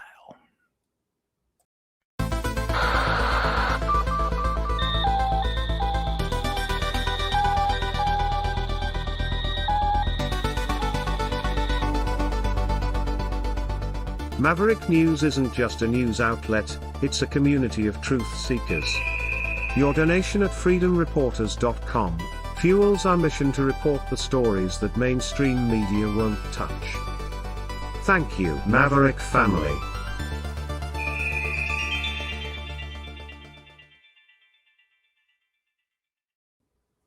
This surprised me. I came across this today. Jesse Ventura. He's, the wrestler and politician, former Minnesota governor. I came across this. He's like, Minnesota should join Canada. I'm like, what? I want to get this guy on the show now. I am one that thinks, let me throw this out on your show and we'll get some headlines. Mm-hmm. How about since Trump dislikes Minnesota so bad and we're so out of control, let's join Canada. Instead of Canada becoming the 51st state of America and lose their health care, like they said, they would never do that because they'd lose their health care. I'd like to see Minnesota, all of us become Canadians. Secession and make this part of Canada, because it's obvious Donald Trump don't want us. It's obvious that he's ready to fracture the whole country for his own folly, whatever he is doing. And well, he's pulling federal funding, right? Well, I think we should petition to get out of the United States and become if they don't want us, I'm sure Canada'd be happy to take us. And then all those Iowans, think of what a mess it'll be when they have to cross an international border to come up here fishing.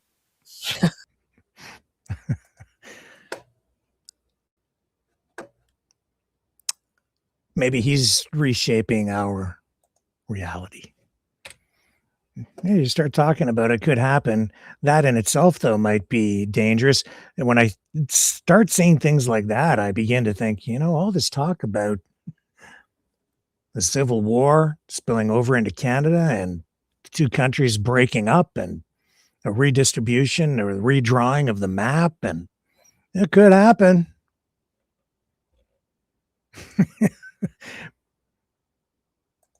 Just because there's a new world order evolving, it doesn't mean it has to go one way. It could go that way. We still have agency. We still have freedom of choice, I think, to some degree, maybe. What a mess. Who wants Minnesota to join us? They already have the snow. They'd make good Canadians. They could take the inclement weather. Yeah. Things going to get more complicated over time, I think. Yeah, Ventura's been critical of the whole ICE operation. Oh, and Trump. Remember how he said that the nuclear program in Iran had been completely obliterated with those bunker buster bombs? Well, now, look at what he's posting. A massive armada is heading to Iran. It is moving quickly with great power, enthusiasm, and purpose. It is a larger fleet headed by the great aircraft carrier Abraham Lincoln than that sent to Venezuela. Like with Venezuela, it is ready, willing, and able to rapidly fulfill its mission with speed and violence, if necessary. Hopefully, Iran will quickly come to the table and negotiate a fair and equitable deal. Whatever he means by equitable. That's a word that's thrown around a lot with no real definition, I think, and used incorrectly often. Anyway, no nuclear weapons. One that is good for all parties. Time is running out. It is truly of the essence. As I told Iran once before, make a deal, all caps. They didn't. And there was Operation Midnight Hammer, a major destruction of Iran. The next attack will be far worse. Don't make that happen again. Thank you for your attention to this matter, President Donald J. Trump. This from the President of Peace.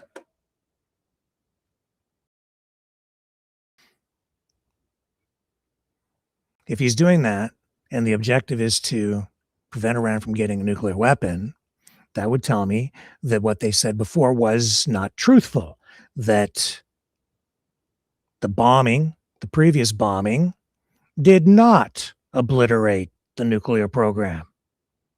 Or they're lying now, and they're just going in there to affect regime change or something else. I don't know.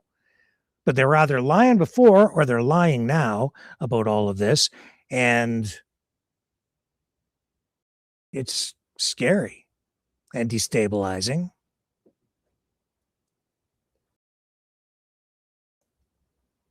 Because we're playing with fire. Back to Minneapolis. I was going to show you this with the Bannon thing. But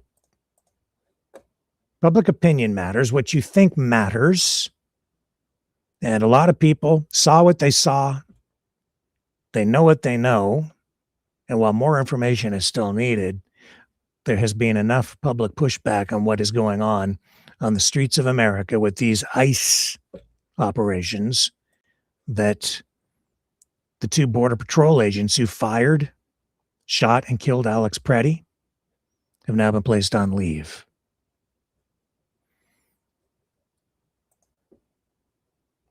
And so that should be the case.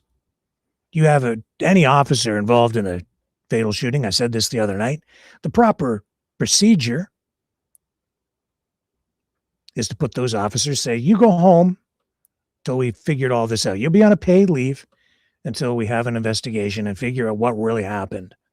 And you look at everything, because you could come across information that is unexpected. But you don't go looking for retroactive justification.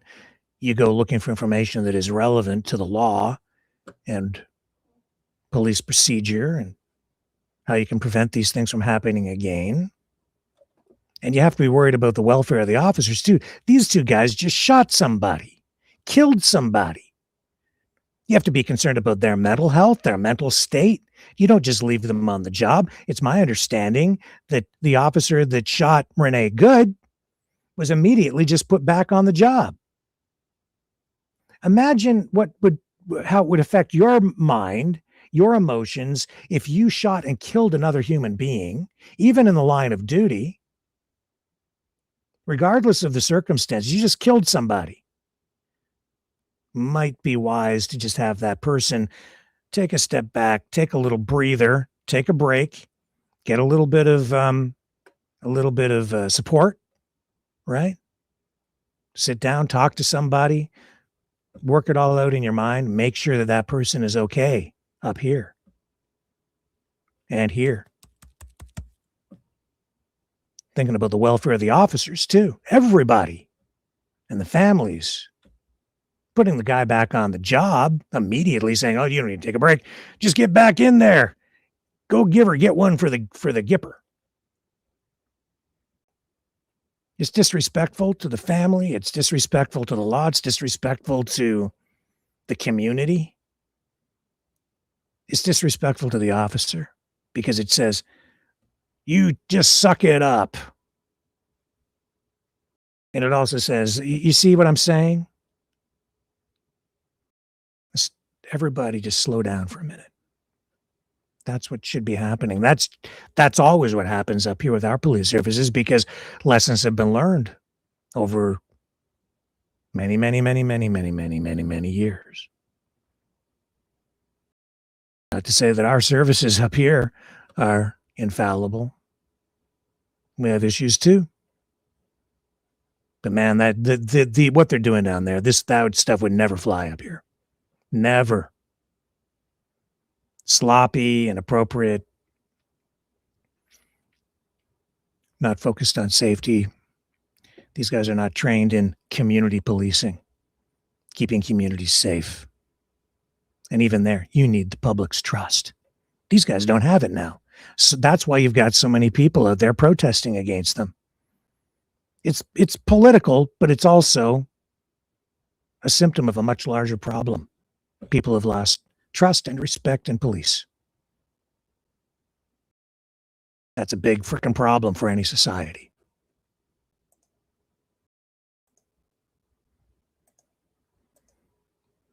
Yeah, and Bannon's wrong. It's not about bending the knee. No. He views this as a war. That's what they're doing. They are at war. But the people on the other side, if you listen to if you just think about what he just said, it's not really about the immigration, man. It's about getting even with those Antifa assholes. Get out there. Now you've got the guns. We gave you guys the badges. Now you get out there and kick some butt. Yes, it is. That's what's going on. Yes, it is.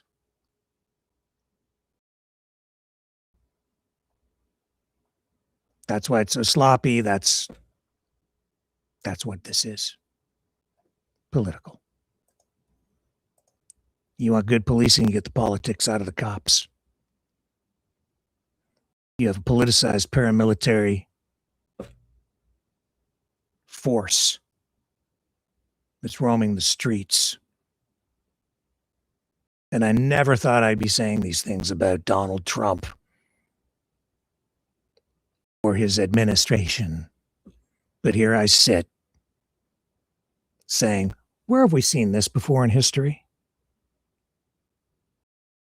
Have we not learned anything? I can't believe we're seeing this in the United States.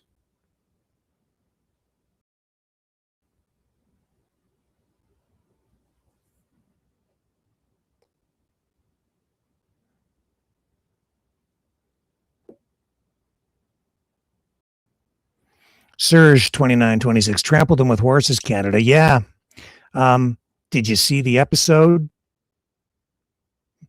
where we showed what that was really all about? Surge taking a dive. You should go back and find that episode.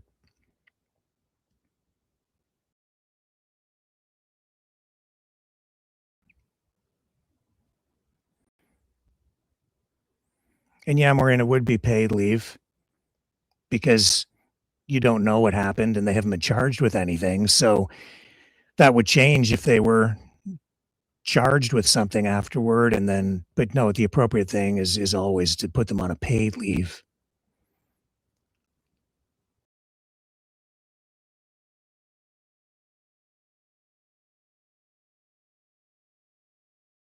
Still reading in here. Lovely says, not true. That ICE agent is still working. Could be. Just reading the headline there and a little bit of that story.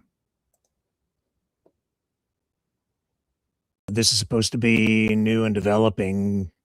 The information is that the two Border Patrol agents who fired their guns during Alex Preddy's fatal shooting have been placed on administrative leave, and that is coming directly from the Department of Homeland Security.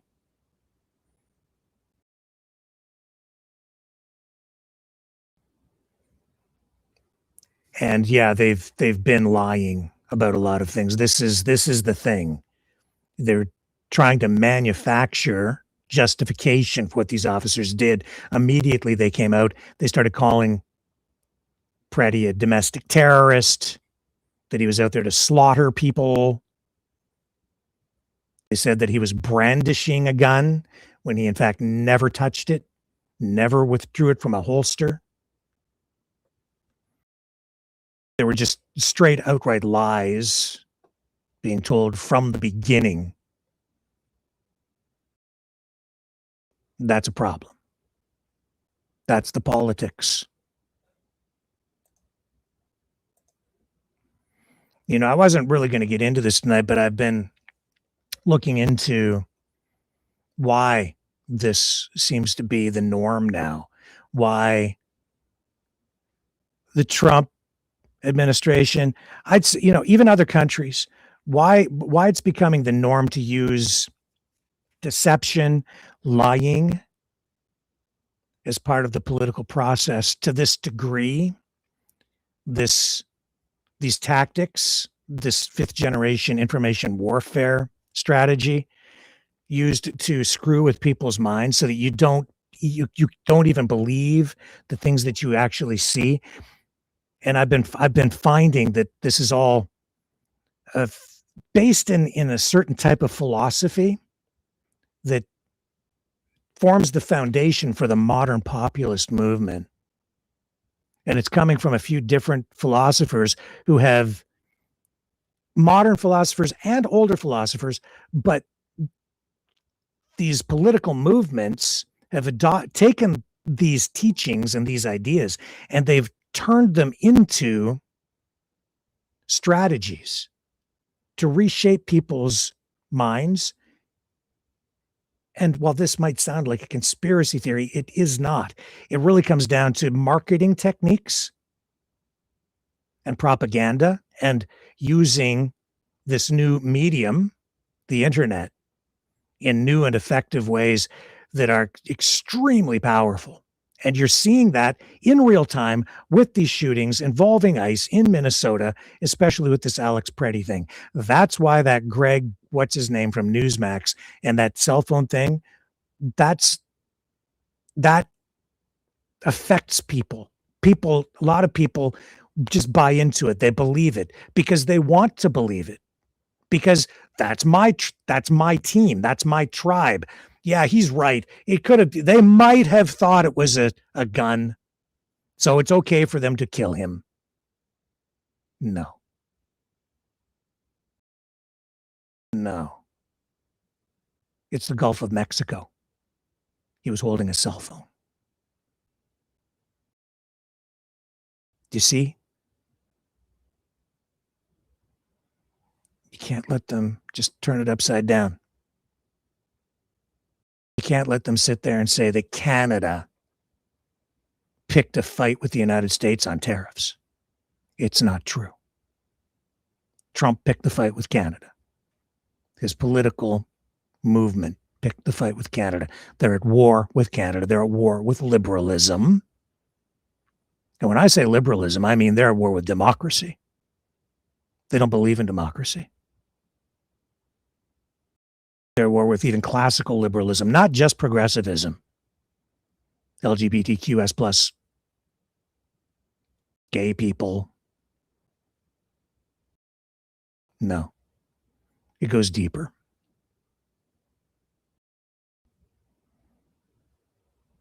It's the Gulf of Mexico. Doesn't matter what that guy did 2 weeks ago, who got shot 10 times. What matters is what happened at that moment and then the circumstances surrounding that. Retroactive justification is not justification for use of lethal force. It might play into other aspects of the case, but not at that moment, whether the officers were justified in pulling the trigger and killing the man. But he kicked the taillight out of that car 2 weeks ago, so we just had to shoot him because he came back. No. What's the law say? Let it play out. But I'm not going to just sit there and let somebody fill my head full of crap to confuse me. That's what goes on all the time now. Doesn't matter what happens. Somebody gets shot. There's a big crime. Somebody gets run over by, 10 people get run over in a parade. The next thing you know, there's 50 different conspiracy theories. Charlie Kirk gets shot. Nobody knows what the truth is. They turn it into a political thing. Next thing you know, Erica Kirk is standing on a stage with fireworks going off. Turning point, they're spreading out and opening franchises in other countries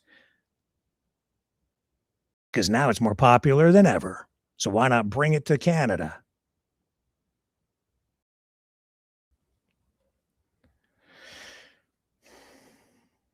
It's the Gulf of Mexico. That was a cell phone, not a gun. It was a cell phone. He did not brandish even that, did not point it at an officer. Don't let them convince you of things that didn't really happen. Don't let them confuse you. Go out and touch a tree. Stay grounded, stay real.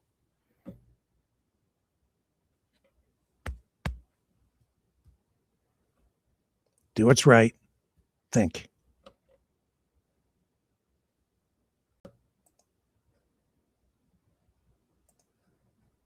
It's coming here to Canada. Hey, maybe there's hope.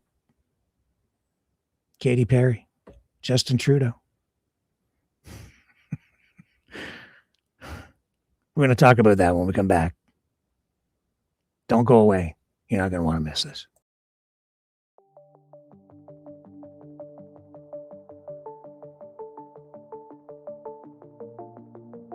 Greetings, brave Mavericks. Our quest for truth continues. We go beyond fake news. Together we expose propaganda. Together we pull others out of rabbit holes. We are maverick thinkers. We are all unique individuals. Defenders of individual rights and freedoms. Credible. Trusted. Grounded in reality. Maverick News. Maverick News. Defending free speech. Free speech. Donate at freedomreporters.com. Do it now. Tomorrow may be too late. Maverick News. The world is watching.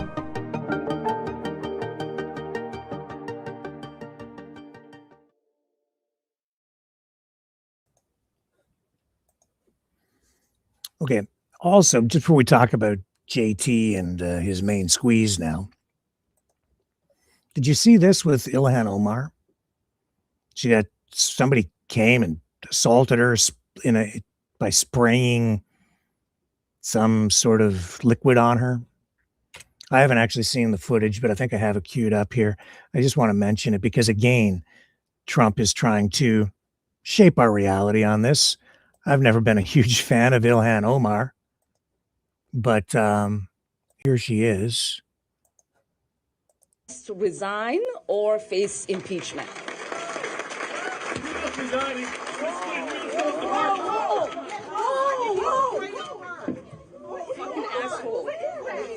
I don't know. He sprayed something on her from a syringe. I need a napkin. I need a napkin to know nothing. No, we will continue. No. Ilhan, you need to go get checked. No, we will continue. These fucking assholes are not going to get away with it. You need to go get checked. No, I don't know what. No. Kristi Noem must resign or face impeachment. One more time.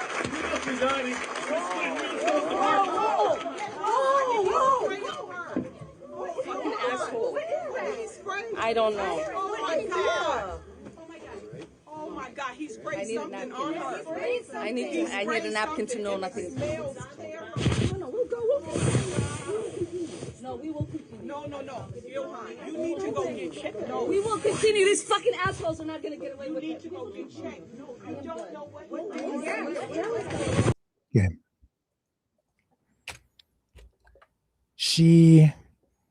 There was talk that she was going to maybe meet with media tonight after doing an interview. I'm not sure who she was doing the interview with. Let me just check to see if she's done that.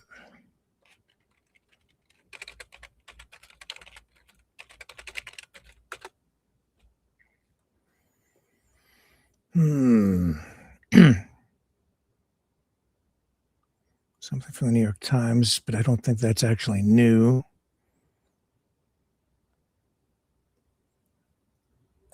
Let's just see what we've got here. Judge says ICE violated nearly 100 court orders. New report just 6 minutes ago. Judge condemned ICE for disobeying the directives in just a month in Minnesota. 100 of them. Senate Democrats want agents to unmask and to change their tactics if they're to vote to avert a government shutdown this weekend. Yeah, they could shut everything down over this. Chief Judge in Minnesota condemned Immigration and Customs Enforcement for violating more judicial directives in a month than some federal agencies have violated in their entire existence. Judge Patrick J. Schiltz says ICE violated nearly 100 court orders in January alone as part of its crackdown in the state.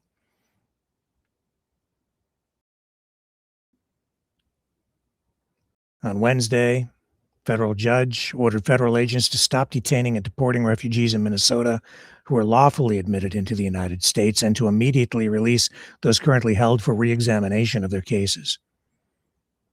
That's an important distinction. Stop detaining and deporting refugees in Minnesota who are lawfully admitted into the United States, which is to say that, contrary to what Steve Bannon is saying, not everybody being rounded up is an illegal.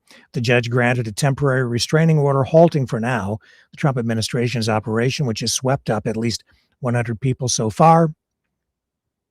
The administration is likely to appeal the ruling. That number again kind of highlights that 100 people swept up in this so far. You would think, based on everything going on, that the number would be much higher than that. This puts into question for me everything I'm hearing from Trump and the people around him, where they're saying that this is a massive operation. It seems almost like it's maybe more for the photo ops than for actually deporting a lot of people. 100 people in all this activity I'm not sure what to make of it. They might not be deporting as many people as you think, folks, because, well, Bannon is saying they're stealing everyone's jobs. The real truth is you get rid of a lot of these people and the economy is going to suffer because they're doing a lot of jobs at wages that a lot of people just don't want to work for. So a lot of jobs, things not getting done. I know that there has been some indication that the economy is actually taking a hit. Productivity is down because some industries are being left short on labor.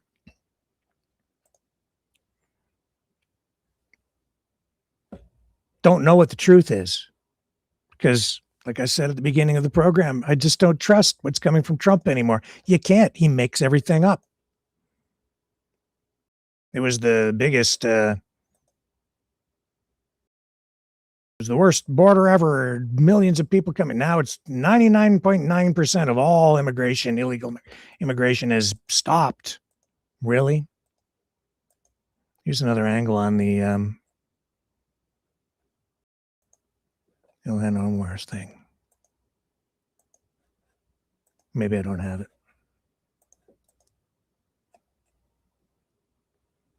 So the substance sprayed, here it is here. Substance sprayed on Ilhan Omar is believed to be apple cider vinegar. I don't know why the guy would do that. Probably crazy. So this is coming from police.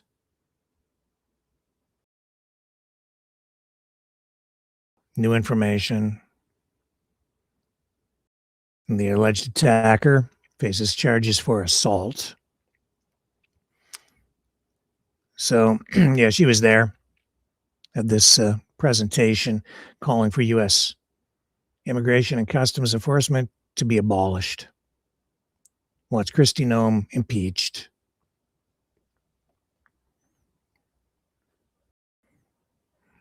And did you see how Donald Trump reacted to this?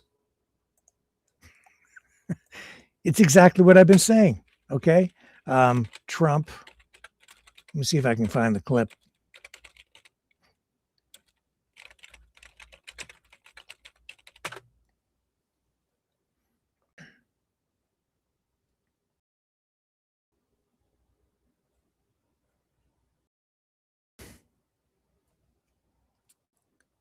He says, right here, let me show you. I'll do this from X. I can find it over here.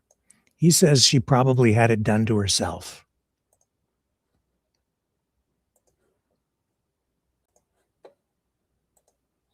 President Trump, when asked if he had seen the video of Ilhan Omar being sprayed, he says, "No, I don't think about her.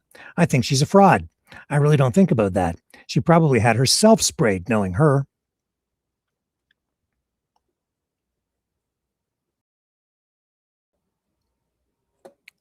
This is how bad it is out there.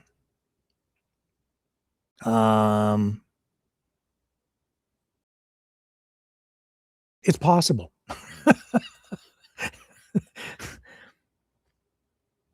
He's either saying that to deflect and make her look bad, or he's saying it because it's true, or he's just making it up to make her look bad, or he's calling out something that could be demonstrated to be true. And the reason I say it's plausible is because right now, given the way the politics plays out, it even happens here where people pretend to be conservatives or on the right when they're really on the left. And then they even come over here and they attack in the chat, or they attack me over here, or they're on the left and you see, or they're on the right and but they pretend to be on the left. You've got all these people faking stuff. They have motives that they are contrary to what they pretend to be. A lot of people in politics today engaging in deception. And yeah, sometimes people stage these false flags, these false attacks in order to smear the other side. So you don't know what you don't know. You don't know what's truthful, what's real. But this is why I said the other day, immediately I said, what happened with Alex Preddy, that's not a movie. It's a movie, but when somebody actually is shot and killed, that's not a movie. That's very real, and that's final. That's death. And that's as serious as it gets.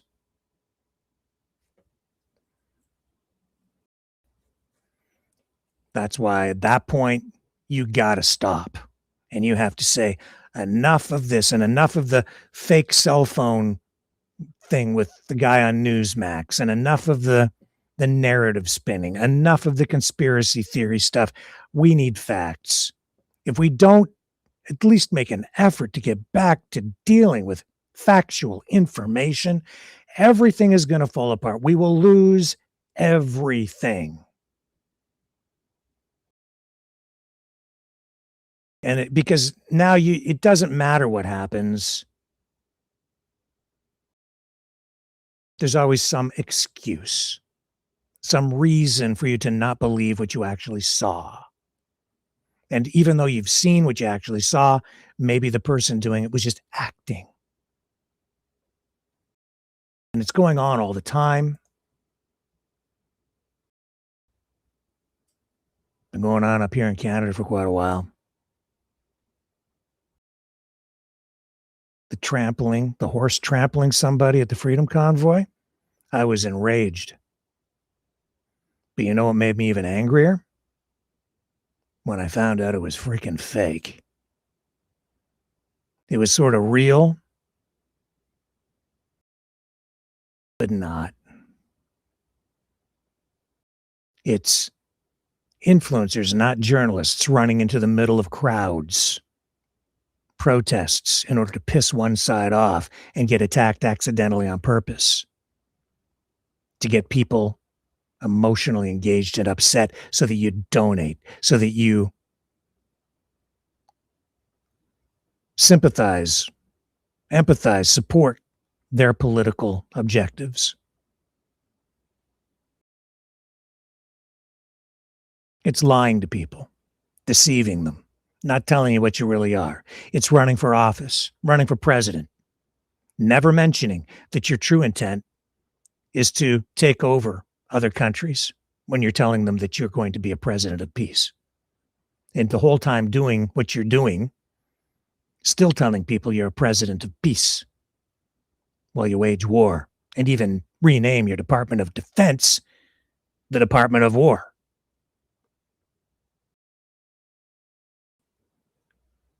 It's time for a little more reality because people are dying.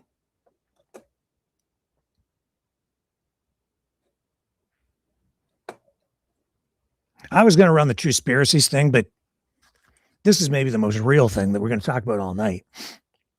Katy Perry, Justin Trudeau. They're talking about having a baby.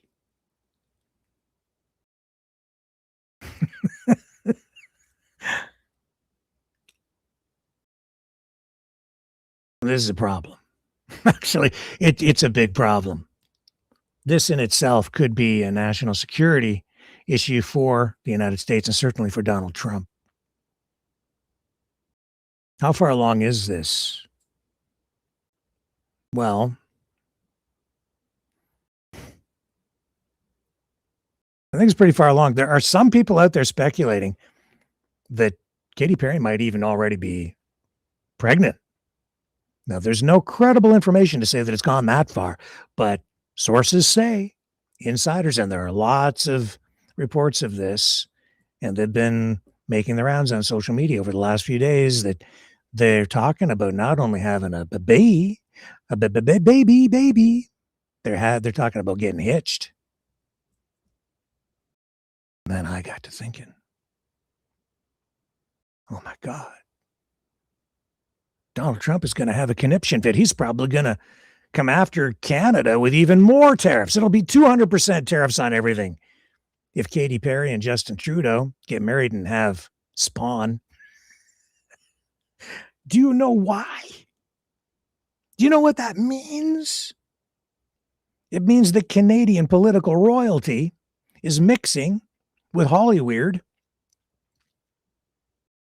And when Justin Trudeau and Katy Perry make a little Justin or a little Katy,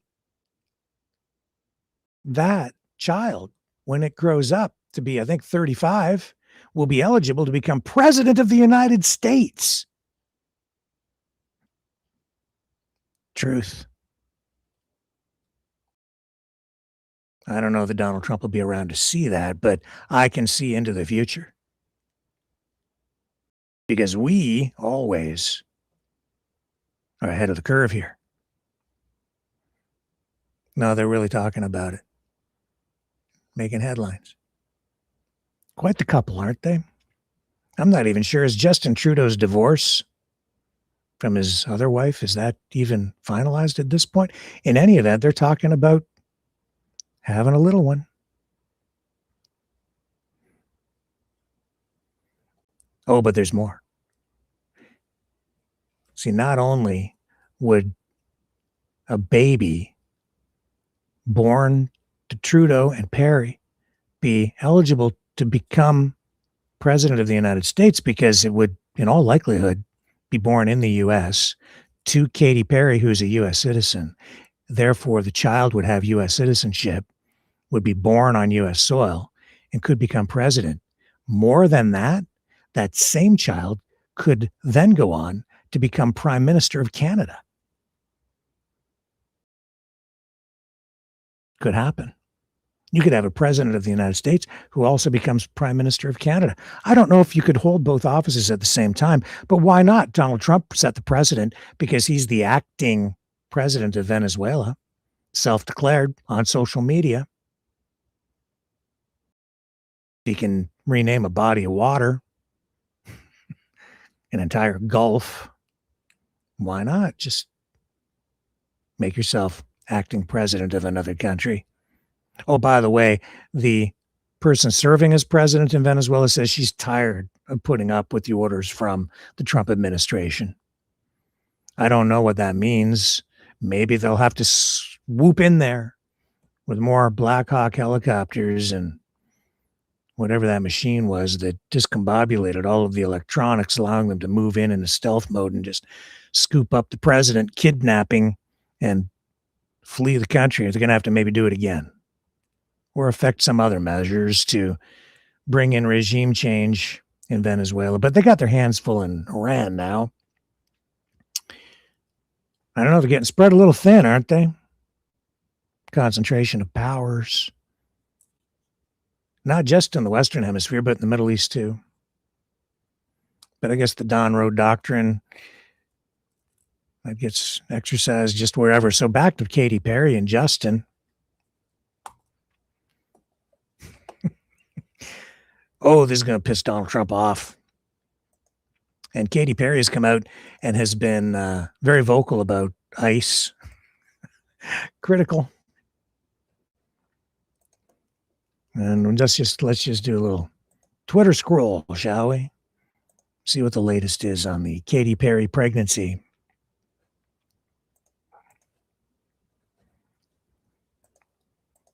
And like I said, I was going to run this as a Truspiracy segment, but I think it's more true than conspiracy.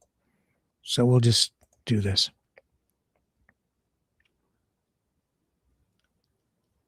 Ariana Grande and Katy Perry urge fans to oppose ICE funding. So it's politics. Oh, look at that guy. Who's that guy right there? Emergency baby alert. Justin Trudeau and Katy Perry are having a love child. Is it a deep state communist plot? More tonight on Maverick News. And VJTV Canada posts today, or actually on the 22nd. I'm a little behind the curve. I'm bringing you the story, but I'm ahead of the curve on what's coming. Katy Perry pregnant with Justin Trudeau demon seed. Oh, she looks angry there.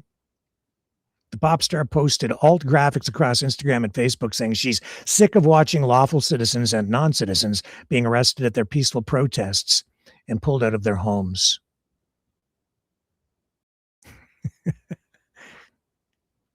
Industry baby versus ET.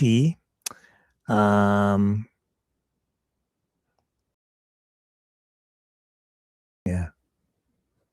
Oh, my. Insiders reveal the alleged family-oriented step Katy Perry and Justin Trudeau. I don't know what else it says. Are they really expanding the family on Stylecaster? Katy Perry and Justin Trudeau reportedly already talking about having a child. She already had at least one child with Orlando Bloom. What was her that Daisy something?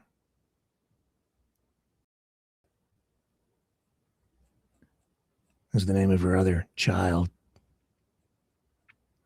So I don't know. What do you think, guys? Isn't this exciting? I mean, I went upstairs as soon as I heard about it, and I went to see my parents. I said, Mom, Dad, I have big news. This is the most important news I think I've ever shared with you. My dad is looking at me like, oh my God, what's going on? He was like waiting for the horror story to come. And I said, Justin Trudeau and Katy Perry, let's say they're going to have a baby. My mom looks at me and she says, oh, well, that's exciting. Who's Katy Perry? Well, should I tell her?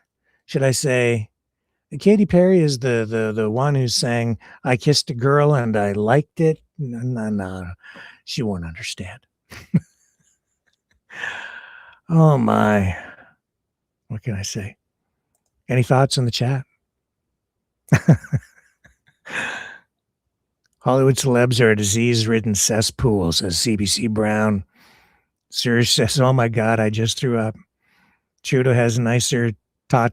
Yeah, you see, referring to her, I was thinking cones, but that's really more Madonna. Her cones.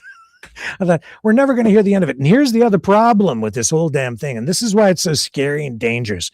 You know, this really does promise, this guarantees that we are from this moment on doomed, I say, because we are going to get the inevitable, the guaranteed constant coverage on the front page of the National Enquirer. We're going to get TMZ videos at the wazoo. This is going to be so big that it may actually challenge Donald Trump when it comes to dominating headlines. That in itself scares the living daylights out of me. The real question, though, is when this child is born, socialist or capitalist? Socialist. I think that's predetermined. Let me just get something queued up here for you.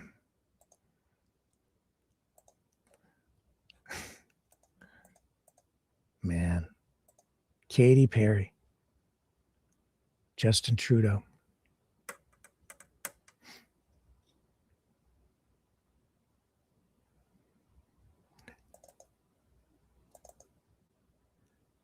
Oh, what's coming in the future? I'm going to tell you. I know exactly what's coming. Let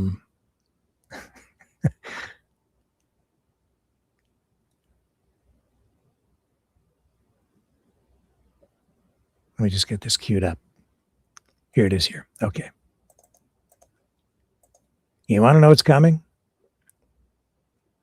We're better than InfoWars because we always have. See, he has tomorrow's news today over on InfoWars, but over here on Maverick News, we're so good. We're so good that I can tell you what next year's news is going to be now.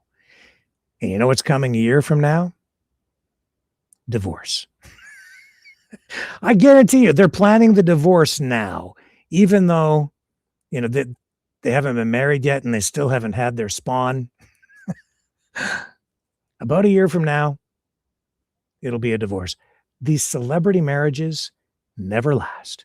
And I have insider information from anonymous sources who shall forever remain unnamed because I will protect my sources till the day I go to my grave. I'm telling you right now, divorce. So you heard it here first, folks, on Maverick News. Katy Perry, Justin Trudeau are getting divorced. I'll see you tomorrow, 7 p.m. Eastern, on the flip side. Just remember this. It's all fake.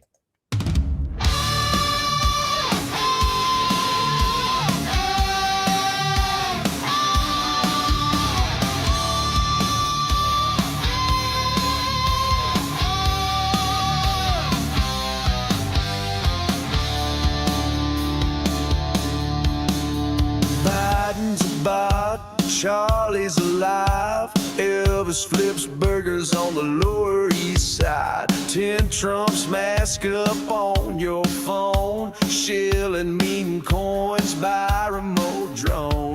Graphene needles in your veins. Chemtrail sugar fries your brain. George Floyd's American hologram pie. Don't trust your lying eyes. It's all fake. It's all fake. The moon is a hoax. Give your head a shake. It's all fake. It's all fake. Your mama's a lizard. Your daddy's a snake. Bigfoot codes, the Mossad plan. Flat Earth truckers fighting the man. Dinosaurs guard an empty fed vault. Truth is dead and it's the media's fault. Conspiracies are real, let it sink in.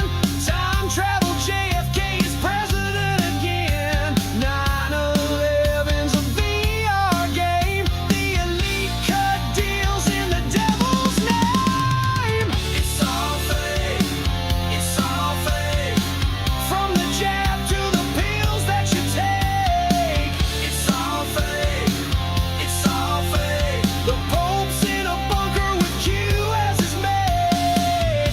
Your phone's a snitch. Your dog's AI. The king eats penguins in conspiracy pie. JFK Jr., Cobain, and Tupac. They ain't dead. They're all coming back.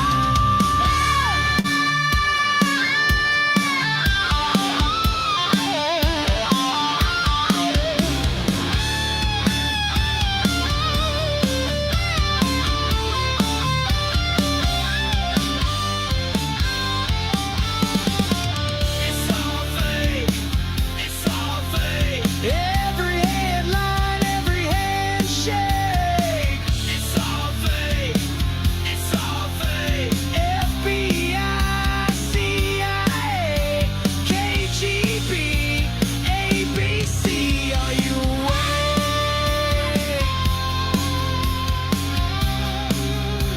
Don't believe your lying eyes. It's all fake. It's all fake.